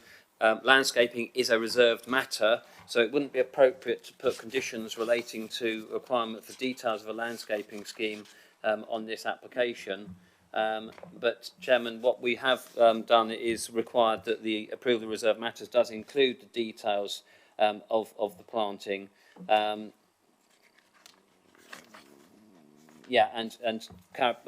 Condition 25 does actually say no works in association with the construction of the access from Abbey Road shall be undertaken until there's a scheme of mitigation for the loss of the lime tree. This plan that is on the screen at the moment does show, if I can find my pointer, oh there it is, does show that tree to be removed and that one there, which are within the site, and then an indication that that street tree may have to be removed. As I say, Highways have confirmed that that would be the case now. So the landscaping would be dealt with at a later stage. Just to pick up on a couple of the other comments that Councillor Thomas made in terms of possible conditions. Again, I don't want to repeat my advice about the pumping station. Clearly, if the council as a landowner wants to perhaps retain some of the bricks or recycle them, that's a matter for the developers of the site or the council as landowner. The illustrative plans, interestingly, do show a block of apartments in this location and a block of apartments down at the bottom end. Illustrative, I stress. But it's possible, for instance, that maybe the design of those buildings could reflect some of the appearance of the pumping station in terms of arched windows and the decorative brickwork. It's not something we can condition. Similarly, the route of the footpath, in terms of planning conditions, they have to satisfy 6 tests in legislation, one of which is that they must be relevant to planning and necessary. Now, obviously, as I said before, the extinguishment of a footpath is subject to a separate process. Where that separate process applies, it would not be, in my opinion, appropriate to apply a condition that requires the details of that route to necessarily be provided. Clearly that would be looked at the reserved matter stage, and again, if it resulted in the extinguishment, a developer would be expected to demonstrate how that route would be replaced or compensated for the loss of the footpath. So it's not a matter which you need to condition at this stage. Trees. In terms of the requirement for older people, again, Chairman, there is in the submission a suggestion that the apartments either end, I think again it was at this end of the site because it's obviously closer to the town, could provide accommodation for older people. But again, I stress, Chairman, this is an outline application with all matters reserved in terms of type of accommodation, layout, etc. Okay, thank you, Mr. Pegram. Right, I think we've had quite a discussion on this, and we haven't got the keyword condition, no. So, and we've had the proposal moved and seconded by Councillors Verdi and Healy. I think we're minded now with all the comments that we've had and the notes we've made. I think we're probably in a position now to go to a decision. So, I think we've had a good discussion. We've got the recommendation for the outline application. I think we better have a show of hands, please. Those in favour of this, please show.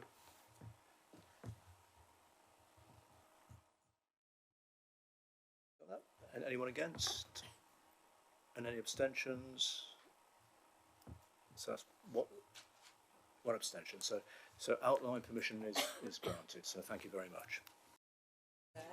Right, I think we'll make a start. Thank you very much. I hope you didn't mind having a break, but sometimes you need to for just to walk around and get the brain into gear.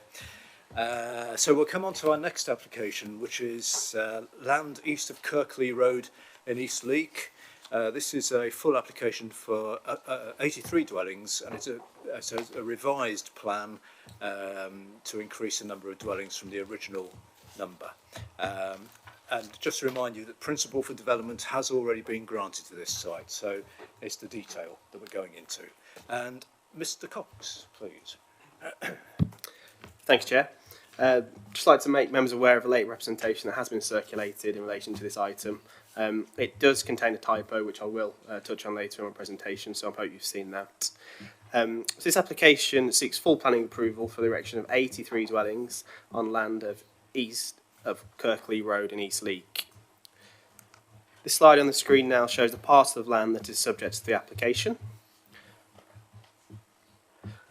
Members will note that the land already forms part of a wider residential development site, which is currently delivering 273 dwellings in total.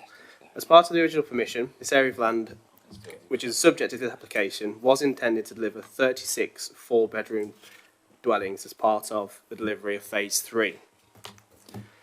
In terms of the wider context, this plan here shows the particular part of the wider site with the earlier phase of the development greyed out in dark, and this application in the lighter colour. This application essentially intends to replan this part of Phase 3 to provide 28 two-bedroom dwellings, 44 three-bedroom dwellings, and 11 four-bedroom dwellings. Compared to the originally approved scheme, this revised proposal represents an increase of 47 properties in total. Just for reference, members, the plan in front of you shows the originally approved scheme on the left-hand side with the revised proposal on the right-hand side. So this is the originally approved scheme with the four-bedroom properties, and this is the now proposed scheme here. Members will see that land parcel remains the same, and the proposed layout of the residential blocks together with the roads is very similar to the approved scheme. In addition, the proposed landscaping buffers and open space areas also remain in the same location. The difference being that the development blocks now feature more properties which use less land than the larger four-bedroom dwellings originally approved. Due to the existence of previous planning permission, your officers consider that the principle of residential development in this location is acceptable. So by way of context, this is the access to the site from the northern access that's obviously currently underway with the show homes present there on the right-hand side. So this photo is looking into the site at that access point, showing the earlier phase of developments which are now occupied. This is the southern access of the site off Kirkley Road, and this is the show home that's present in that location. These photographs are taken further into the site, looking at the properties that are currently under construction.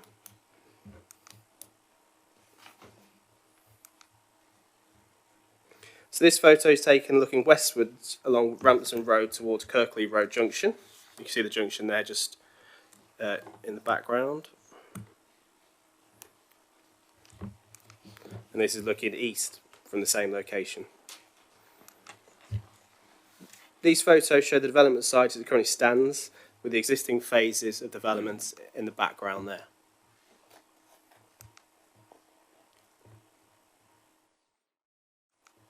And this is a shot back towards Remston Road, where the existing field access is located.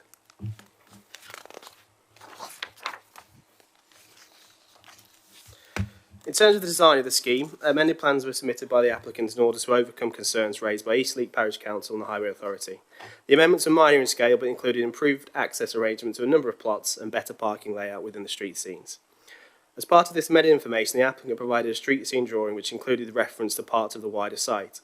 The applicant advances that although the dwellings proposed are of 2.5 stories in height, due to the development site being on slightly lower ground than the wider site, the overall ridge heights will be comparable to those on elsewhere in the development, and therefore will not obscure views of the southern ridge of the village, which are more than two-storey dwellings on the site. This offers opinion that development as proposed therefore complies with policy E1 of the East Leek Neighbourhood Plan. Here is an artist's impression showing how the development will look when viewed from the east part of the site. It's offered opinion that the scale, sizing and design of the development, together with the open space and landscaping with a variety of materials, would create a visually attractive development of smaller family homes which would complement phases 1 and 2 of this housing development. In terms of impact upon wider area, although this application would increase the number of dwellings by a further 47, the extent of the proposed residential development would be contained within the previously approved area, and it would still remain the same level of green infrastructure in terms of landscape and landscape planting, together with the retention of existing trees and hedgerows. In terms of the housing mix, the originally approved scheme contained solely 4-bedroom detached dwellings. Revised proposals to include 2 and 3 bedroom properties within the mix means that the new proposals for this part of the site now comply with Policy H3 of the Eastleigh Neighbourhood Plan, as well as Policy 8 of the Rushcliffe Court Strategy, which both seek to achieve an appropriate mix of housing to create balanced communities. In terms of the impact of the revised developments upon infrastructure within Eastleigh, the applicant is proposing, by way of a legal obligation, to provide circa £323,000 to provide new or improved primary school provision, circa £230,000 towards new or improved secondary school provision within Eastleigh, and circa £76,000 towards medical facilities within Eastleigh. A further £35,000 would be provided towards facilities of Codstock Road playing fields. In respect of this, I would like to alert members to a minor but significant typo in the late item update circulated yesterday. This relates to the proposed healthcare contribution. In the late item, it described the amount of £376,000, whereas the correct figure, as identified in the committee report, is £76,000, £360,000. The Section 106 legal agreement would be worded as such to ensure that contributions for the original 36 dwellings and the additional 47 dwellings are secured. In terms of affordable housing provision, this scheme is proposed to 4 of the properties to be affordable rents, 3 properties social rents, and 3 of the properties would be intermediate units. When viewed in terms of the wider site delivery, this will still achieve the 20% requirement for this area. Overall, this proposal is considered to represent sustainable development having regard to the economic, social and environmental objectives of the National Planning Policy Framework, and the Officer's recommendation is to approve this application, subject to the conditions outlined within the Officer's report and the completion of the Section 106 agreement. Thank you, Chair. Thank you, Mr. Cox. We have 3 speakers on this item. I have Ms. Louise Ward, who is the agent for the developer, if you'd like to come. Pardon? Oh, I beg your pardon. So you're the applicant. I do, but it's my notes here just said you're the agent, but fine, you're the applicant. So you see how it works. Up to 5 minutes. As soon as you press the right button, the red light will come on. Okay, thank you. Good evening, ladies and gentlemen. I'm speaking tonight in support of the development and on behalf of Persimmon Homes North Midlands. The site to the east of Kirkley Road forms part of the 3rd phase of a multi-phase scheme where the principle of development has already been established, which in its current form benefits from existing planning permission using a similar development footprint. During the lifespan of this application, we have worked closely with your officers over many months and have succeeded in creating what we believe to be a development that is well designed, sustainable, accessible and deliverable, as well as being satisfactory from a technical standpoint. Also, our scheme provides Section 106 contributions, the total value of which contributes to mitigating the impacts on local infrastructure as determined by the local authority. I can confirm that the planning conditions attached to this recommendation of approval are acceptable, and should the committee seek to approve this application and following subsequent pre-commencement conditions, we would look to be providing houses for sale and occupation within the second half of 2019. The development has been designed to reflect what has already been approved on the rest of the wider site, following the Building for Life 12 principles and the adopted Eastleigh Neighbourhood Plan as part of a joint effort with your planning officers. This has ensured that development of the site has satisfactory back-to-back distances, increased natural surveillance, sufficient parking space provided, and a locally informed housing mix that are traditionally designed and positioned with landscaping to define and enhance streets and spaces. For example, care has been taken to ensure that no 2.5-storey homes are present on the southern boundary that is closest to Ridgeline A, as identified in the neighbourhood plan. Persimmon Homes are proud to present to you, the committee, a scheme that is in keeping with the material, design and appearance of the surrounding area and as such integrates well with the local character of Eastleigh. In accordance with local policy, the scheme provides a range of 1, 2, 3 and 4 bedroom homes that are built to a high level of quality. The development also includes an increased quantum of affordable homes, as agreed with the council. On the basis that the site is deliverable within the sustainable location of Eastleigh and in accordance with the policies set out in your adopted core strategy, I would urge you to follow your officer's recommendation and grant this application. Thank you for your time. Thank you very much. That was well within your 5 minutes as well, so thank you.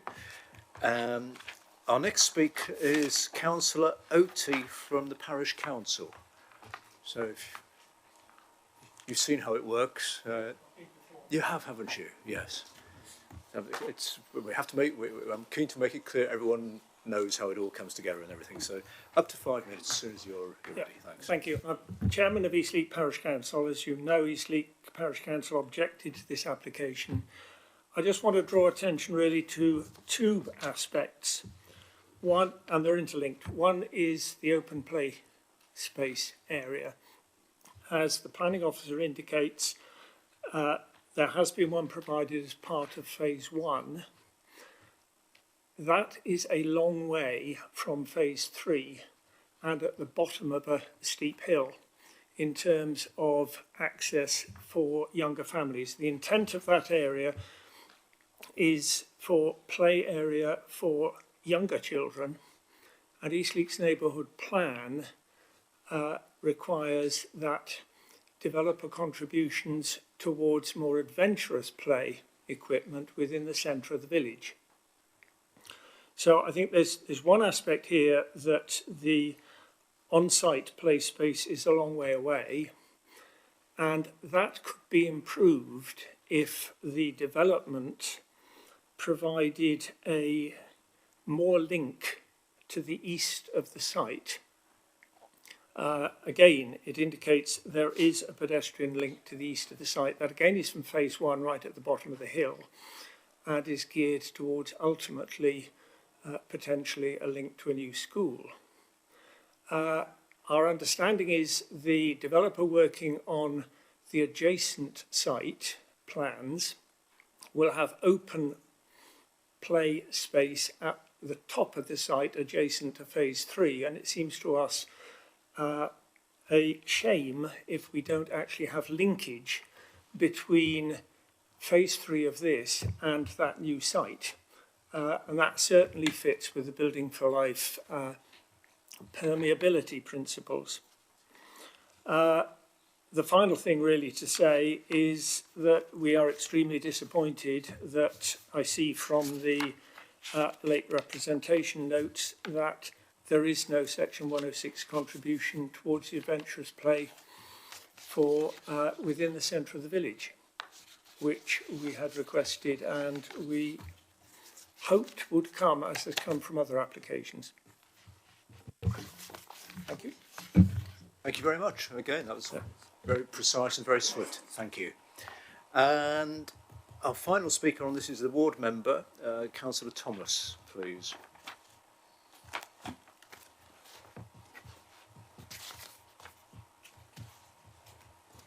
So you have to get used to this musical chairs as you sort of leave the committee to act as a local member, and then that's all right. No, the clock only starts as soon as you press a button.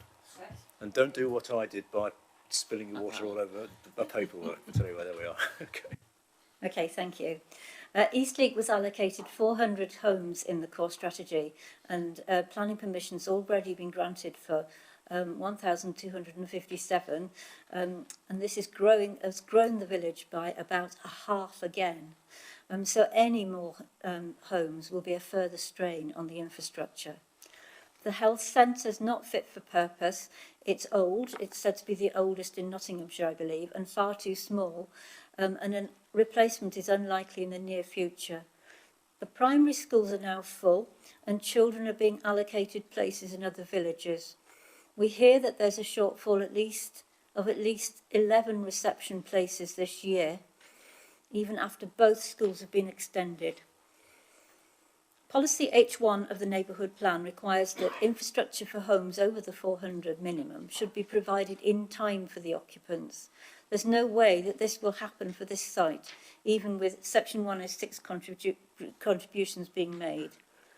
A primary school will be delivered at the earliest in 2022, and the health centre is just at the stage of producing a business case.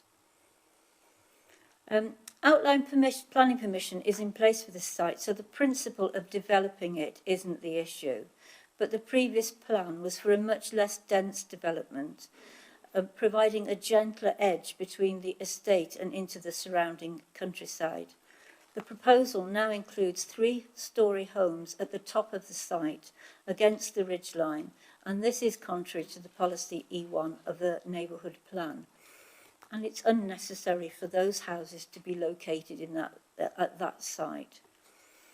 The provision of smaller homes is welcome. In fact, this is the first site that Eastleigh has seen where the housing mix actually conforms to the neighbourhood plan policy H3.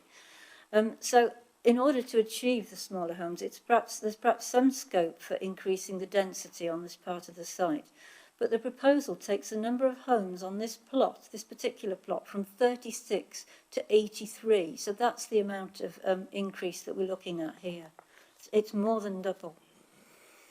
It's worth noting that overall, the initial permission for the whole site was for 175 homes. And it's been increased by various schemes and tactics. And if you approve this application, it will have doubled the number of homes.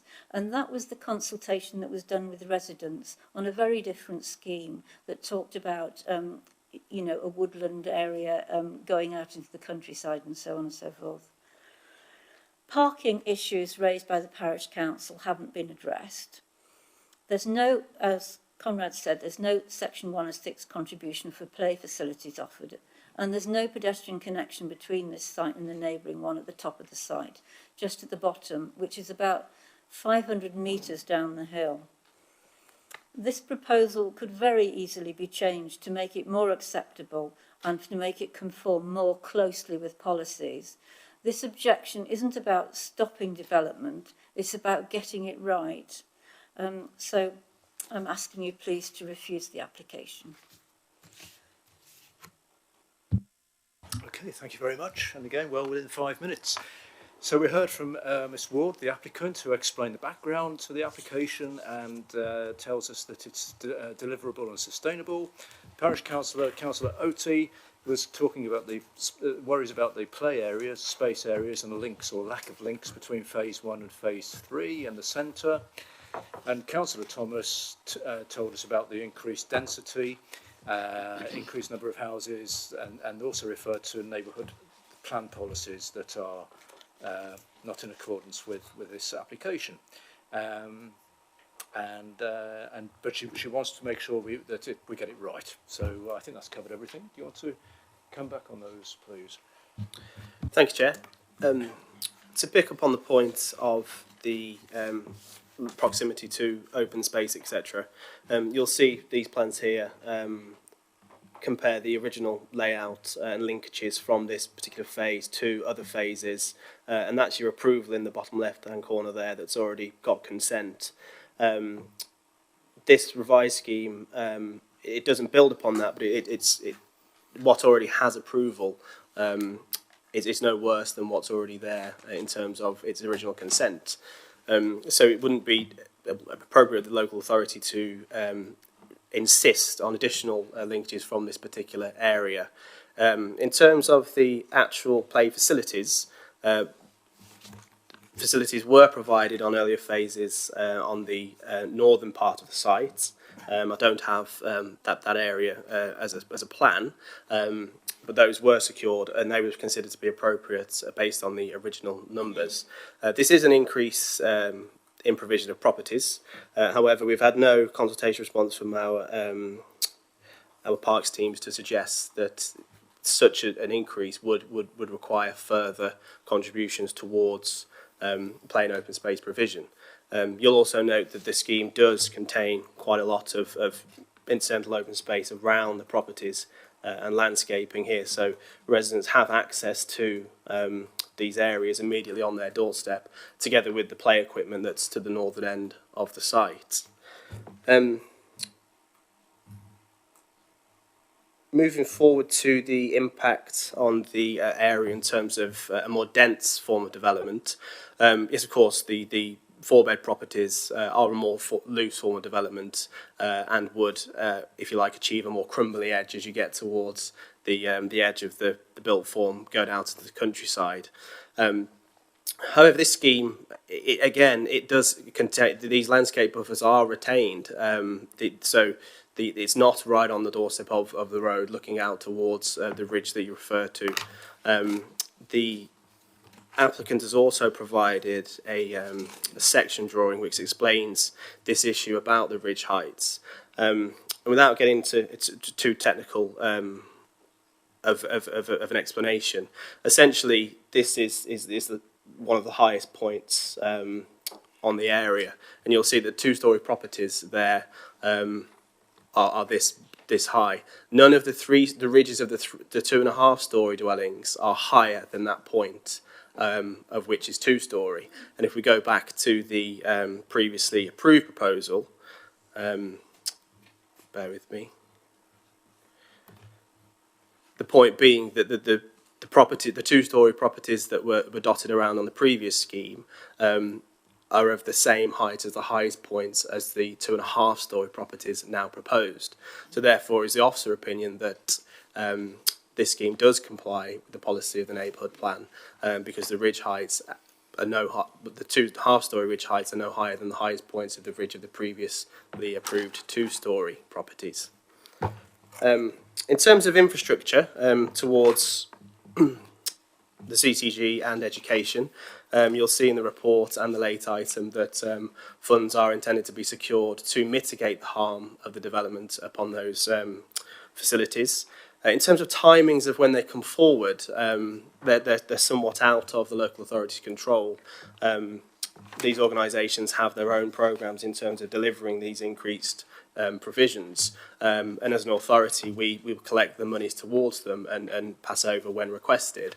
But as actually when the physical schools get built, or when the new practices get built, they're left with the appropriate bodies to as part of their development timeframes, and that's the same with all developments. So it's no different in Eastleigh to anywhere else within the borough.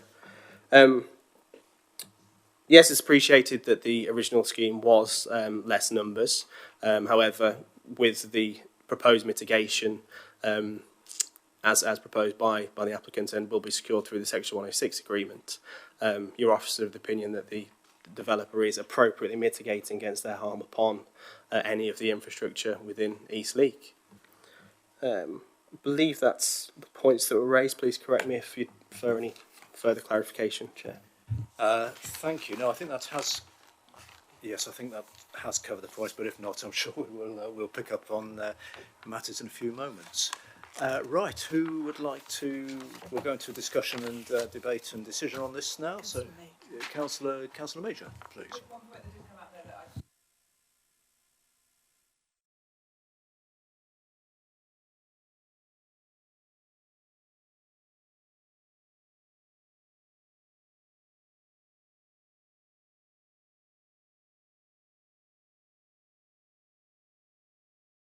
Chairman, I believe the issue is not so much the number of parking spaces, but how they are arranged within the plots. So the parish council concern and the ward councillor's concern is that the proposal includes tandem parking spaces where you get one parking space behind the other. Clearly that creates a potential inconvenience for future occupants, which means if you want to get the back car out, you've got to move the front car, and that they may be more, or this is my understanding of the concern, they may be more inclined to leave one car out on the road than park it on the drive and create that inconvenience. Clearly, in terms of consideration of planning application, it's about the number of spaces that are being provided and not any inconvenience. Clearly, the scheme does provide an appropriate level, and again, Chairman, sorry, the Highway Authority don't object. As a sort of a balance we have to strike is that if you were to get side-by-side parking all the way across the frontage of the dwellings, you create a sea of cars, which then, in aesthetic terms, is less pleasant than if you had them down the side of the dwellings. That's my understanding of the concern that the parish council and the ward councillor have raised, and I've discussed with her, in fact. But clearly, as I say, from a planning point of view and a highway point of view, the scheme satisfies the requirements. And also, paragraph 13 does refer to the Highway Authority's comments, and also that some amendments were made by the applicant as a result of discussions that have gone on between the County Council and Highways. It's a very common worry, though, is car parking on new developments. It's, well, car park in general, not just new developments, but everywhere you go now, there's more cars than there are parking places. But I hope that's answered your query. Councillor Brennan, please. Thank you. I welcome the change in the mix and the design on the new area, and I recognise that the approval for the housing was already there. I was surprised to see the extent of the uplift. I mean, doubling the size on the same footprint surprised me somewhat, and it struck me, and I asked some questions of Mr. Pegram this afternoon in terms of the impact of the development on Eastleigh, because Eastleigh, I asked to go back 5 years. Eastleigh had a population of roughly about 5.6% of the borough population 5 years ago. And the number of dwellings approved in the time from 5 years to now, not including these, is 1,196 new dwellings. And across the borough, we've had 7,800 new dwellings approved, which on the back of an envelope suggests to me that Eastleigh has had 15% of all the new dwellings approved in an area that has less than 6% of the population of the borough. Now, I recognise that it's identified as a place for growth, and I recognise that we need new housing. But in terms of saying that these developments are sustainable in economic, social and environmental terms, I understand in their strictly defined ways from a planning point of view they may be, because of the criteria that you use to define these things. But in terms of social and environmental sustainability, we continue to approve this scale on a small settlement. One has to ask whether they are truly sustainable if we're going to continue. And as I understand it, this is not surrounded by greenbelt, although that doesn't seem to make a huge amount of difference anymore anyway. But even if it did so, this place doesn't have greenbelt around it and so is ripe for yet more development. And I think we should have concern to the fact that the exponential growth of small settlements like this is a potential problem in terms of sustainability going forward. Thank you. I think yes, Eastleigh has seen a lot of development in recent years, and it's been down in many cases to decisions taken out of our hands. As you know, there have been previous applications around Eastleigh which we rejected, but as they're entitled to, applicants went to appeal, and appeal was allowed. So that's one of the reasons why we find ourselves in this position. So it is one does feel for Eastleigh, because they have had a lot of growth, and there's a point being made about the infrastructure of schools, the health centres, and the area as a whole has to be considered. So yes, I absolutely understand that. Do you want to come back on any of that? Or yeah. Thank you, Chair. Yes, I think officers would agree that Eastleigh has seen a substantial amount of growth over recent years. I think the figures you were quoted received from Andrew this afternoon just show how significant that is. Chairman's correct in that a lot of those applications that have been approved have been done so by appeal, and not necessarily through the approval of this authority. And that's mainly been based, as I understand, from the absence of a 5-year housing land supply, where authorities are required to demonstrate that they have 5 years worth of housing in front of them and approved. In the absence of such, the government inspectors, if you like, apply the tilted balance so that you're looking purely at what the harm would be, and there's a presumption in favour of that development.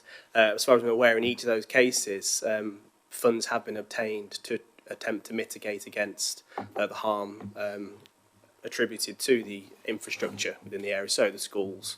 And I'm aware of a site up on Lantern Lane where that exactly happened, and the school has been expanded slightly to accommodate for the appropriate growth.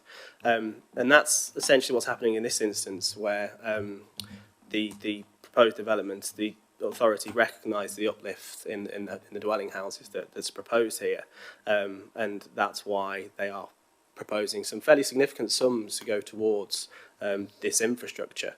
I think part of the frustration possibly may be that there is a slight delay in the actual infrastructure bodies delivering that infrastructure to cater for the development. As I've said, the local authorities do not necessarily have a direct influence in the timings of when the appropriate bodies actually start to build these new facilities, we can only obtain the funds that are appropriate to the growth that's coming forward. I would just like to make one more point, just back on the open space, etc. The part of the 106 contributions, there is proposed £35,000 towards the Costock Road playing fields. Now, I appreciate that's not necessarily within this particular site, but that again is a substantial amount of money to go towards a local facility and its ongoing improvement and maintenance. Okay. Okay, thank you, Mr. Cox. Councillor Stockwood, please.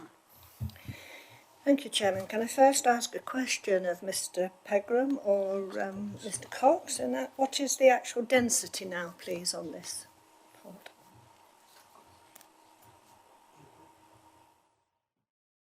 So you're referring to, we've got the figures for phase 3.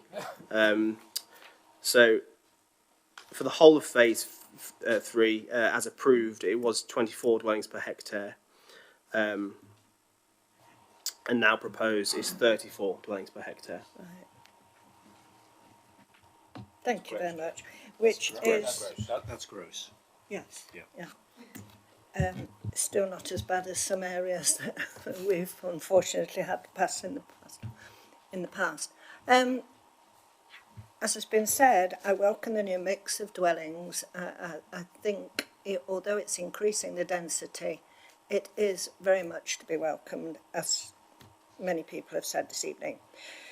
My own personal point is that play provision should be in the proximity to developments. It really is a necessary part to these new developments that need somewhere where children can play. It's always difficult to accommodate ridge heights and ridge lines, and, you know, hoping that the landscaping will accommodate this. It's of no comfort to Eastleigh, but where I live has gone from 2,500 to over 10,000 in population over the last 30 years or so. So, you know, places are areas of development, and you cannot build the infrastructure first to accommodate who's coming. A good degree of the housing has to go first, and then the infrastructure follows. That's everywhere.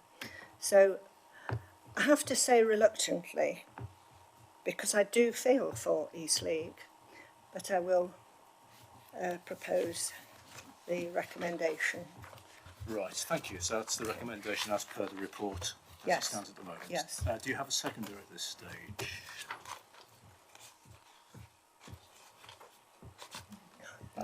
Well, Councillor Golan, you want to speak? No, we can come back to that. No, seconded. Oh, are you I will second. Oh, I'm sorry, I misheard you. So But can I speak as well? You can certainly do. Please speak to that. Yes. So I strongly welcome the new mix of housing. I mean, one option would be to reduce the overall footprint, but still keep these mixed. But I guess that's beyond happening now. The question I'm going to ask, of course, is about the Keyworth condition. So I don't understand the system enough at this point. Was it in the outline? Is it in this one? I can't see it, but is it somewhere? And if not, can we insert it, please? So the Keyworth condition. This seems to be a new little buzzword. Shall I? That has, You happy with it? Yeah. I understand what you're referring to, because this came up a couple of weeks ago at the another application, but colleagues won't be familiar with exactly what we mean, I suspect, and I'm loath to. I know what you're saying, but it's the way you can say. Yeah, well, Mr. Pegram's agitating to. Oh well, no, I'm sorry. You say what you want to. You explain it, and then so everyone is clear what we're talking to and what we're talking about. Details to be submitted how renewable energy efficiency, climate change proofing have been incorporated into the proposal to include the provision of electric vehicle charging points and measures to conserve water and recycle water. So it's all to do with the energy efficiency and electrical points, electric vehicle charging points and such like. are you still agitated to come back? Only Chairman, clearly the outline on this one goes back probably to, from memory, 2012. Yeah.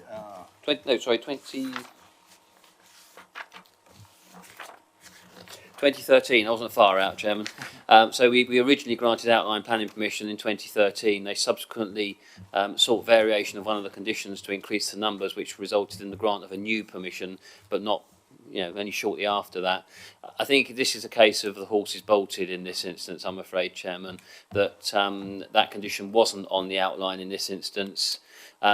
We are encouraging adoption of those types of technology and techniques. It is something that is in one of our emerging policies of the Local Plan Part 2. Doesn't carry full weight yet, but it does attempt to, as I say, encourage developers. Unfortunately, the government changed the rules several years ago, scrapped what was called Code for Sustainable Homes, that would have given us the teeth to require developers to incorporate things like renewable energy, high levels of insulation. The government's view at that time was that it should be left to the building regulations and that development should comply with the highest level of building regulations in force at the time of development. So I think in this instance it would be difficult to impose or require a condition when we are dealing with the final phase of quite a big development now. Chairman, thank you. Thank you for that. It's a good example, actually, of how important it is to get things right at the outline application stage. But no, yes, yes, but if there was an informative on it. But as Mr. Pegram explains, this is a variation to a condition, and it would be difficult to add those in. But the point is noted. Councillor Purdue-Horan, please. Thank you, Mr. Chairman. And you could actually even rename the Keyworth condition to the Bingham Standard, because we didn't even ask for it, and our developers put it in on top of all the benefits that obviously the 106 conditions brought. I feel tonight, and I do take the point made by Councillor Thomas earlier, that a previous meeting here, looking at the outline, were given one impression, and then tonight, on the reserved matters, we are looking at effectively a completely different proposal. I accept that there is a balance to be struck in that there is a benefit of a mix of housing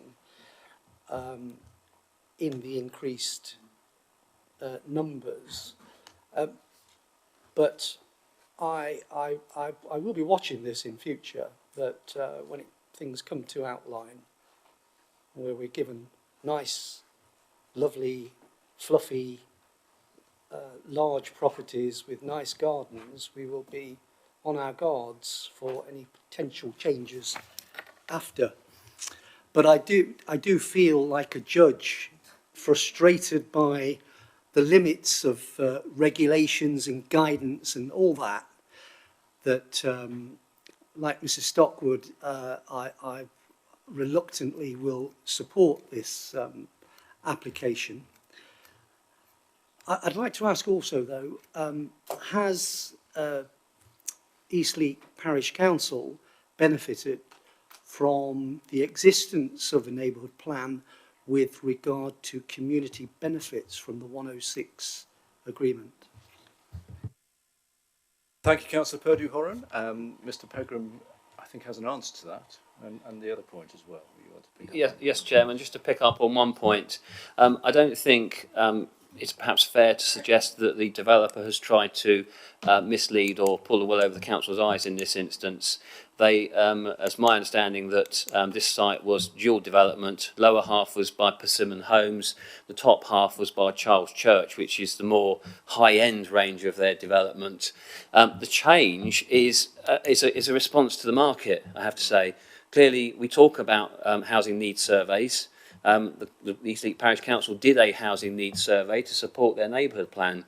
That housing needs survey, in my view, is limited in its lifespan because the need and the demand will change with market forces, and this is exactly what you're seeing here.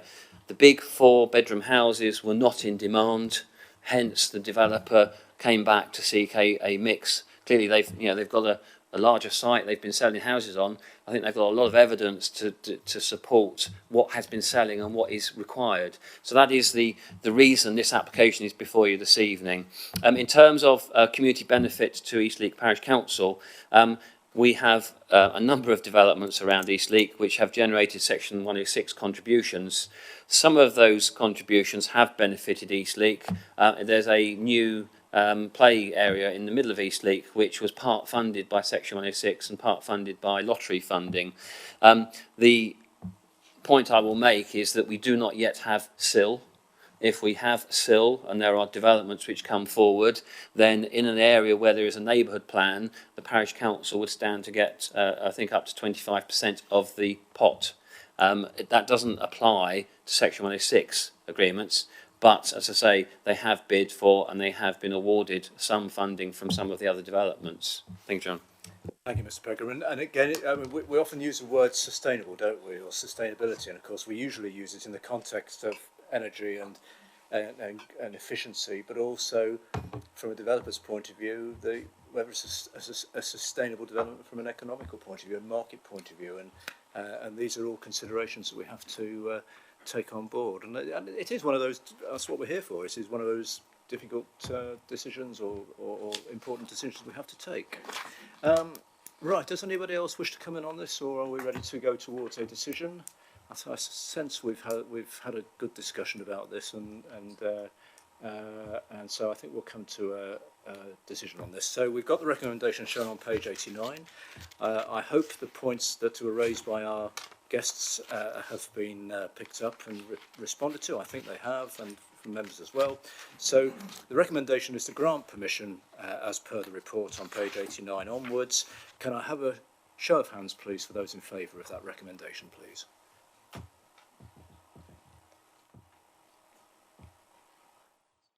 So how many is that? 9. Anyone against? And any abstentions? And 1 abstention. So permission is granted, so we move on. And but please, residents of Eastleigh, be assured that we are very, very interested in how things are progressing in Eastleigh, because as we said earlier on, we're very aware of the changes that have occurred there over the recent years.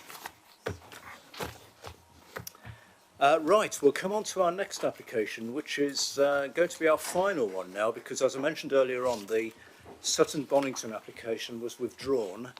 So we'll go on to this now. This is a Sharp Hill Primary School in Edwalton, and this is for us to agree our response to what is in actual fact a county council application. So we're not actually the deciding authority on this. It's one of the vagaries of how local government planning works, and sorry if I'm teaching people to suck eggs here, but just to make it clear. So we as a council have been asked for our view on an application. So who's leading on this? Mr. Cox, please. Thanks, Chair. So this item is a county matter application where Rushbrook Borough Council is the consultee. The County Council is the determining authority for the proposal, and whilst considering the application, they are also the applicant in this instance, jointly with a schools academy. The proposal is for full planning permission. Involves the provision of a 2-storey, 420-place primary school built over 2 phases, as well as a 39-place nursery school with associated playing fields, car parking, hard surfacing, outdoor play areas, footpaths and access roads. Just to give a bit of context, the aerial photograph before you shows the location of the development in conjunction to the wider Edwalton development. This plan shows the site in more detail in relation to earlier phases of the residential development which are underway. So you have Roseway here, which is the main spine road of the development so far, and these are the residential parcels that are currently being built out, and most have substantially been built out here in these areas and along here. This is a photo of Roseway. looking up towards the site on the right-hand side there. Again, straight on towards the site, you'll see the gradient lifting there towards Sharp Hill in the background. This is the this proposed access point off Roseway with the development site to the left. Again, the site with the proximity, you can see how close it is to Sharp Hill Wood there. This is just taken a bit further around the corner, so the development site's on the right-hand side there, and this is taken with the context of the residential properties on Roseway here. So these are already built out and occupied as per my site visit. The school is intended to be built in 2 phases. The first phase would have capacity for 315 pupils plus the 39-place nursery. The second phase would commence when the need arises and would increase the capacity of the school to 420 places. As part of the development, it is proposed to significantly regrade the land levels of the site, resulting in the level of the school, car park, playing areas and school pitches being considerably lower than existing and amounting to 5 metres land difference in some areas due to the incline up the hill there. The school building itself will be located to the left of the entrance when entering the site, with the main car park in front, as you can see here, which will make provision for 38 car parking spaces and 50 cycle spaces. Adjacent to the building will be the games court, the playground, and to the west the nursery reception, which is here, and the secure outdoor play area to the east. A turning area for parents and dropping off children by car has been proposed at the site's frontage, and that's this facility here. You can just see it there. So the indication is that you'll drive in here, pull in there, and then come back out if you need to go southwards towards the A52 there. This also includes 4 playing pitches, which are shown here to the south part of the school, and here is the bank, which is derived from a lot of the regrading of the soil and the land that to level out this area is going to be deposited here to create this this feature bank with Sharp Hill Wood behind here. In terms of the building itself, from a sustainability perspective, the building is intended to achieve Energy Performance Certificate rating A, and U values will be higher than the standard required in Building Regulations Part L. A heat recovery system would be used with an option to rapid ventilate each main room. Sustainable drainage systems will also be incorporated into the site.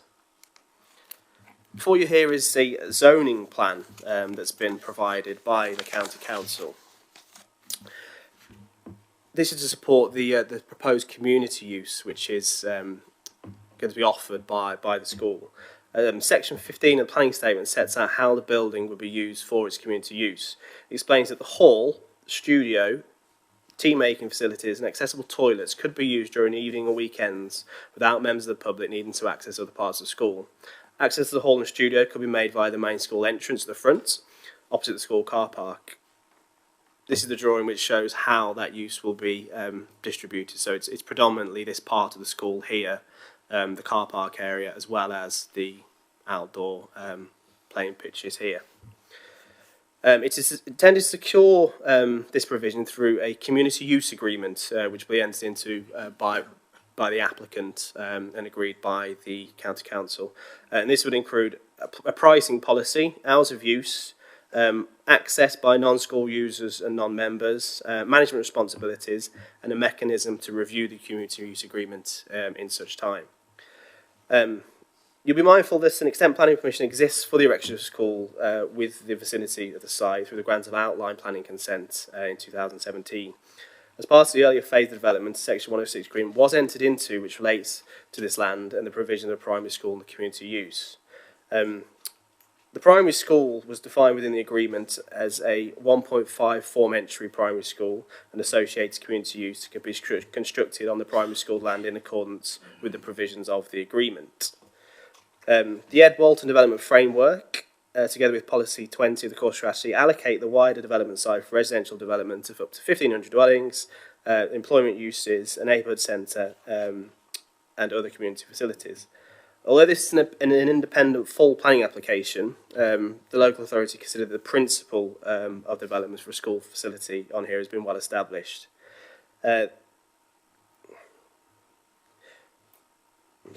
The submitted plans clarify the areas of the school would act as dual uses, and the community use agreement stipulates at times of the day which of the areas be available to the public, as well as other administrative details such as cost and management responsibilities.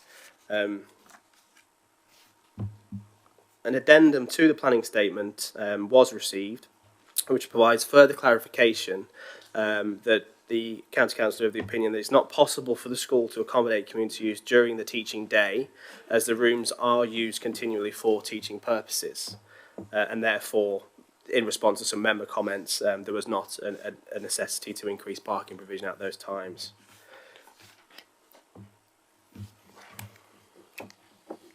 So in terms of the appearance of the building, officers consider the building, as it's intended to incorporate some sustainable construction techniques, these are welcomed. However, the elevational treatment of the building is considered to be basic and functional rather than expressing any contemporary theme. The building is to be prominently located along the primary road within the development and will be experienced by the vast majority of occupants over the course of time. The elevation facing Roseway lacks articulation and incorporates materials which are akin to more commercial buildings and premise, such as office or research centres. Effort has been made to ensure residential development on the east side of Roseway, opposite the proposed school, follows the general character and themes contained within the estate and in accordance with the design code of the development framework. It is officer opinion that the proposed building fails to take the opportunity to establish itself as a positive landmark and nodal building at the heart of this development. The proposed community use means the building will be well used by public, and therefore elevations within the site should also be revisited to create a more attractive, well articulated structure.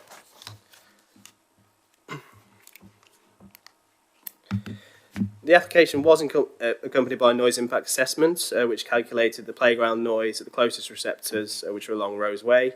However, given the playground is largely screened by the building, the harm was not considered to be significant upon these individuals.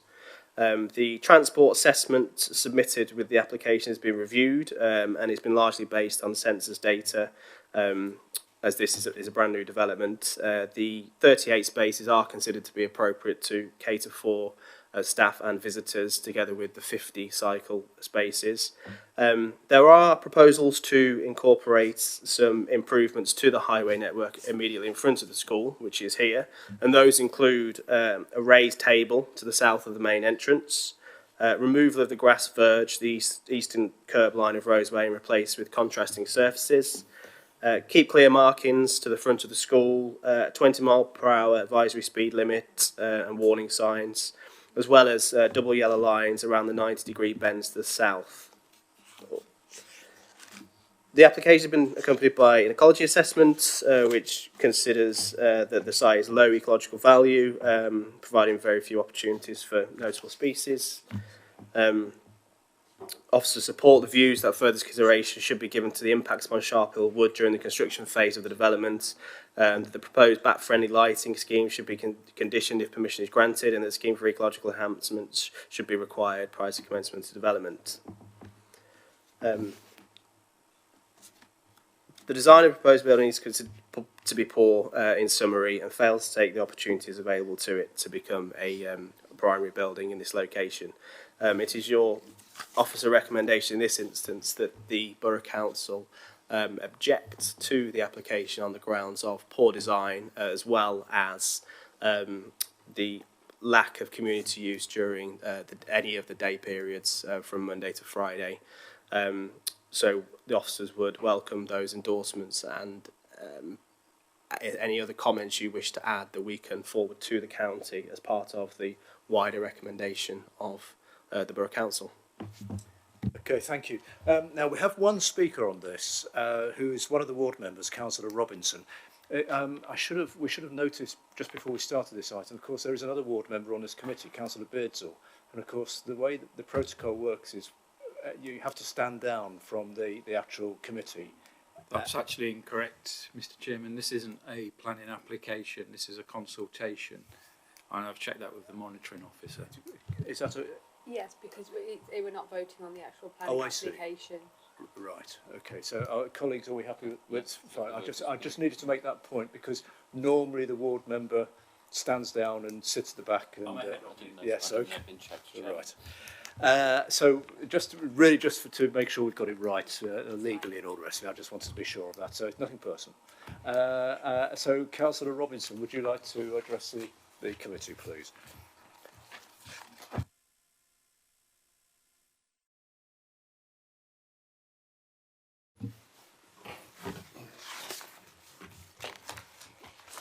I'm sure I don't need to tell you how to do things. You've got up to 5 minutes anyway. So let's start. Okay, thank you, Chairman. I'll only really address the recommendations and report here, and I want to stress that very much in favour of the school in terms of its bill. We have absolutely no problem with this. But there are two very, very important recommendations in this report that we have put forward for refusal. They are very different, but they do share two very, very important principles that underpin the reasons for refusal. A lot of it is, the main thing is, what is the legacy we want to leave our children and our children's children? Because I've had conversations in this committee earlier about design and all these things going forward. This is the opportunity now that we have to put the line in the sand and decide how we want these developments to actually look. Now, we've got to build over 13,000 houses in this authority over to 2028, and this actual site we're looking at here is one of our main 6 strategic sites. So it is absolutely essential at this stage that we get it right. Now, the first, in terms of the first refusal reason, if you like, I'd just like members just to look at section 43. And what it says there, and I quote, developments must make a positive contribution to the public realm and a sense of place. Now, you have seen those pictures, and I like Ms Cox's reference to that it looks like offices or things that I see on industrial estates, not something that I would be proud of in 30 years looking that this was determined by this authority. This is for children. This is a learning centre. This is something that should stand out of something that we should be proud of as a borough. And I'm really sorry, I don't know who's designed this. I don't know who, in terms of how they've gone about this, but it's absolutely not acceptable that we start putting schools up like this in this borough, in this age of design.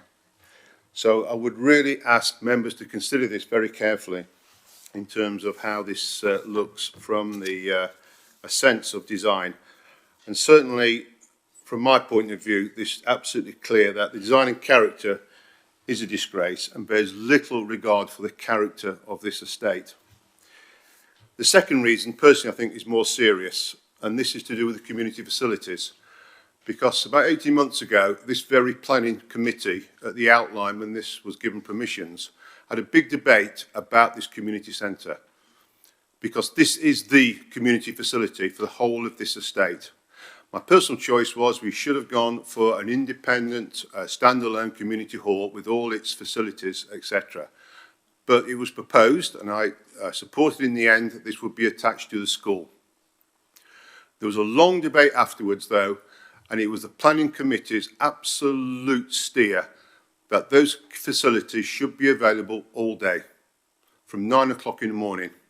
And it is up to the school to sort out the access, the child protection issues, etc. But it's done all over the country. That is the model in which we go forward.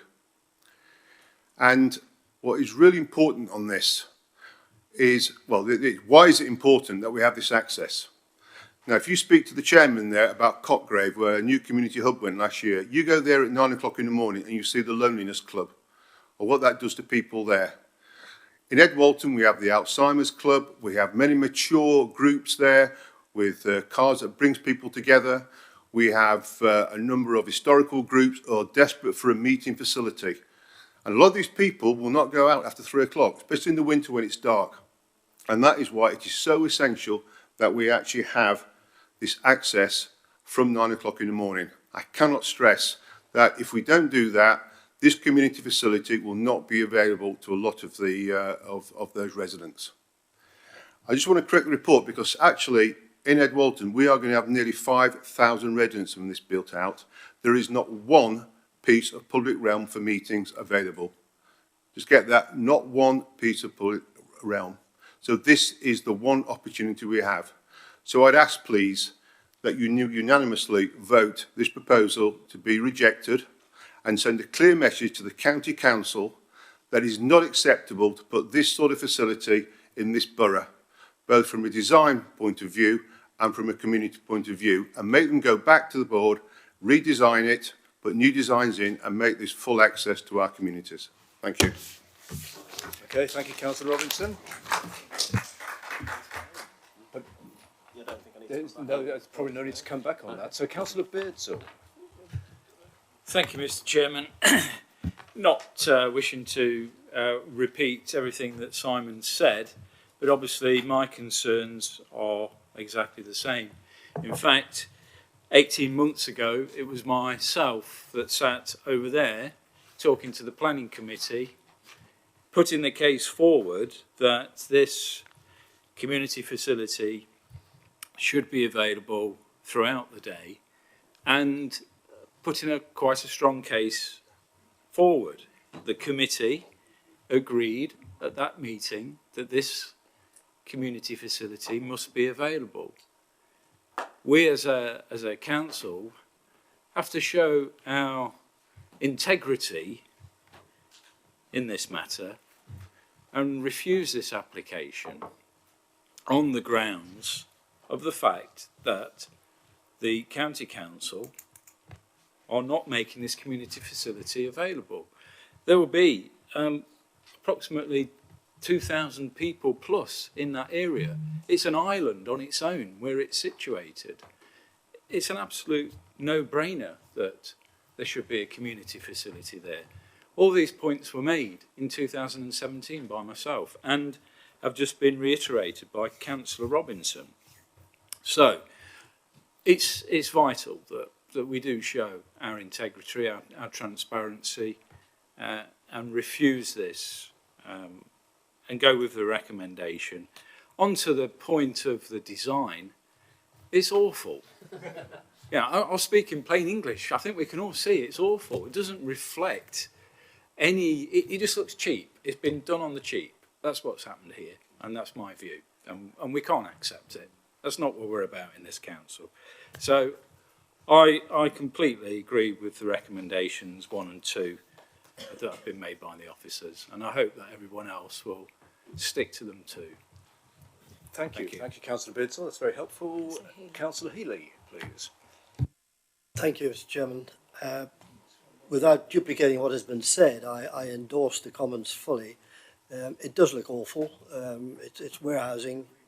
But let's not forget, there's going to be, and there probably is, an immediate requirement for a school in this area. Correct me if I'm wrong, Mr. Pegram, but I think at the end of the build, we're looking at 1,600 houses, having backtracked. That's a lot of people.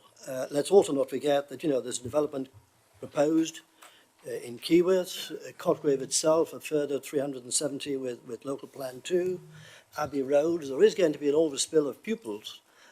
So we certainly need a school, and from a location point of view, it is great. I'm a little concerned about the community hall available during the day. I mean, only because we have this safeguarding issue that, the whole world is paranoid about, rightly or wrongly.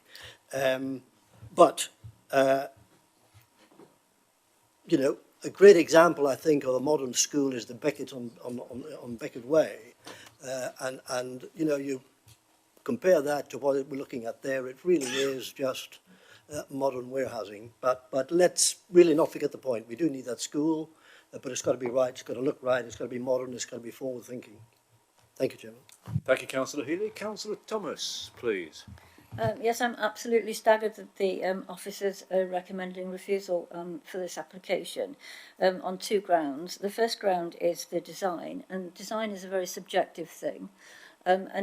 But the building doesn't have to be a nodal landmark. It has to be fit for purpose, and it has to be conformant with policies. That's all that's required. Whether or not people like it or not is, less of an issue, really. And the other issue is the community access. I can't imagine that any school of this size is going to be able to give up its hall during the day, especially since it's also used, it looks as though it's also being used for lunches. There will be 14 classes in the school, all of which will need access to the hall at some time. So there is a process in place already to put in place a community use agreement for this.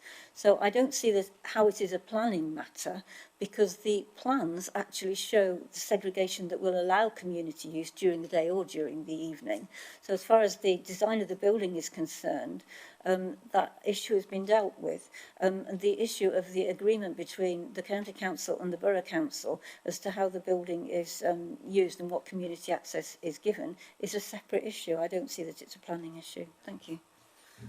Okay, thank you, Councillor Thomas. Do you want to come back on that at this point? Yes, or? Yes, Mr. Pegram. Briefly. Chairman, just to pick up on some language that's been used.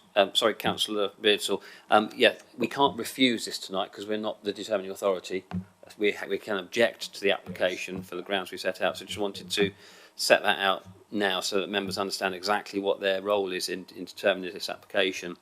In terms of the community use of the school, in this instance, it is very much a planning matter because in terms of the approval for the housing and the Walton Development Framework, it was always an aspiration that, or not necessarily an aspiration, a requirement that the school provide community use.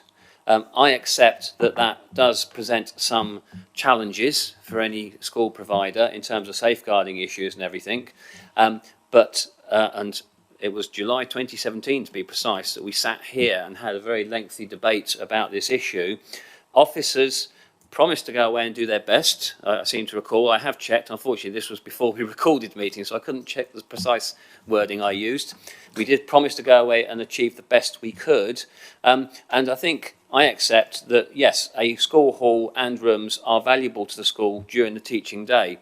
I don't think we're necessarily suggesting they should give it up for the whole of the day, but what we would like to see is at least some effort made and investigations into use of those facilities at times during the day, and I think that's where the community use agreement would come in.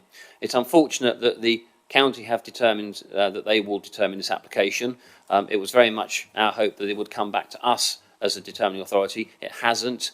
I have challenged that and I've looked into the issue.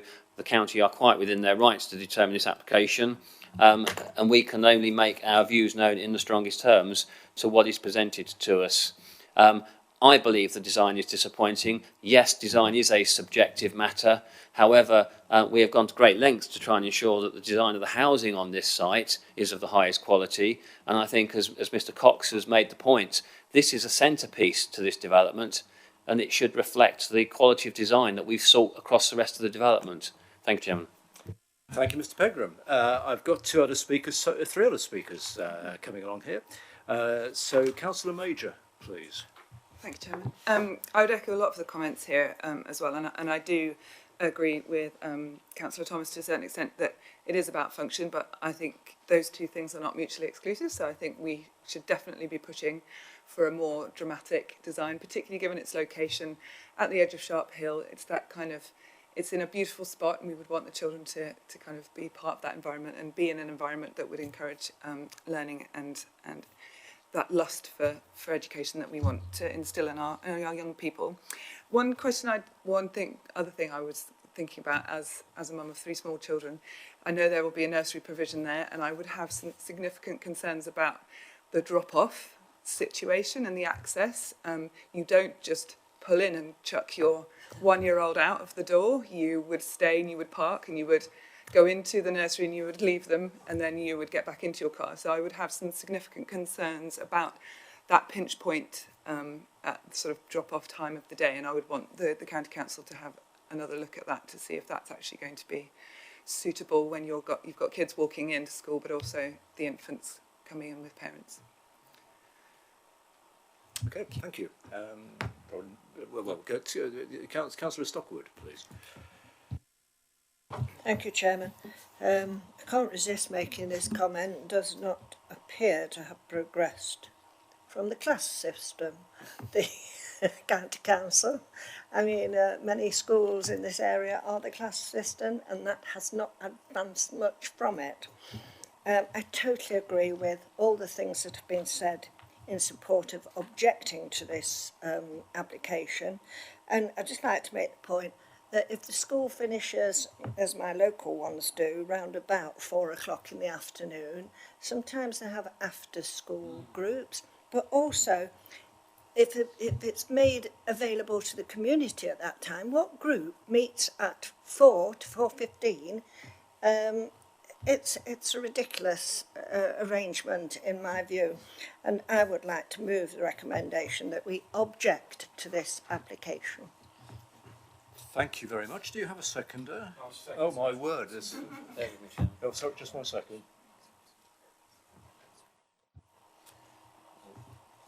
Chairman, if I can ask the proposer, there was a point made about concern about the drop-off facility. I don't know whether the proposer agrees with that concern. It was raised as a comment of this committee, and therefore is it the committee's wish and the proposer's wish that we include concern about the adequacy of that drop-off facility? Thank you. I very much agree with that. It is a major concern at all schools, and I think when you're starting off from scratch with one, it is something that must be taken into account. So, we will certainly include that comment, Chairman. My only feedback is, of course, in terms of sustainable development, there would be an expectation, and I know this doesn't happen, but there would be an expectation that parents would actually, bearing in mind this school is to serve the local area, that parents would walk their children to school. But, as I say, rather maybe a facetious comment, but we will feed back that concern about the drop-off point. Thank you. Thank you. Councillor Bitzel. Yeah, I would like to second it, and I do agree on the additional objection on parking and dropping off, because we all know this is in actual fact a massive problem around the whole country. Yeah. So it's a very valid point, and we stick to that one. Thank you. Thank you. More speakers. We've got Councillor Goland, please. Thank you. Yeah, I agree that all the residents of West Bridgford need access to a standalone community hall. I think it's probably unreasonable to expect the school to mix these two. I don't know what was said, but it almost has to be a separate hall on the site because, you know, the law might change. Look what's happened at Rushcliffe. It's all fenced off. It seems highly likely that in 6 months' time or 6 years' time there will be a decision to separate these sorts of facilities. So if we want a hall, I think we need to have to ask for a separate facility on the site. My concern, actually, and I'm sure I'm going to be told it's too late to say anything about this, is the roads to this. Why is this school in this location at the back of the site? Looking at the road that's marked here, it's the worst possible arrangement to get to the school. People are going to be driving through those dog-legged roads, and presumably the plan is this road to be extended beyond this school into Edwalton, making it a shortcut through to the A52. Parents will cut through, drop the kids off, and then go to the A52. So I don't know if there's anything could be done about this now, but certainly something about the drop-off to try and mitigate people coming in this site, trying to squeeze around those right angles. It seems to me like it's an accident waiting to happen, let alone a nightmare waiting to happen for parents trying to get in and out of there in the mornings. And yes, people should be cycling and walking their children to school. Okay, thank you. Yes, Mr. Pegram. Chairman, this is a small piece of a bigger jigsaw. The actual allocation incorporates all of this land running up here, including a point adjacent to the top end of Musters Road. We do actually have sat with us at the moment another application. It's the first Reserve Matters application off the back of the outline for the Spine Road, which would go past the school and carry on up and serve the rest of the development. There would be a link to Musters Road, although that link is limited to a bus gate. And there is also an intention and a requirement that County want to run buses through this site, and I'm told they have secured funding for 2 electric buses that would actually service this site. So, as I say, this is, as we discussed earlier, facilities can't all be delivered up front from day one, but hopefully that does allay the concerns about the fact that it appears to be at the back of the site and so on. Thank you. I hope that's helpful. Yeah, that's fine, thanks. Right. Well, I know the speakers, but I've been here quite a long time, and I remember back, I don't know, 10, 12 years ago when the discussions first started about development in Sharp Hill, and all the discussions and arguments that went on then, and quite understandably there was a lot of concern raised, and that's one of the reasons it's taken a long time to get to where we are now.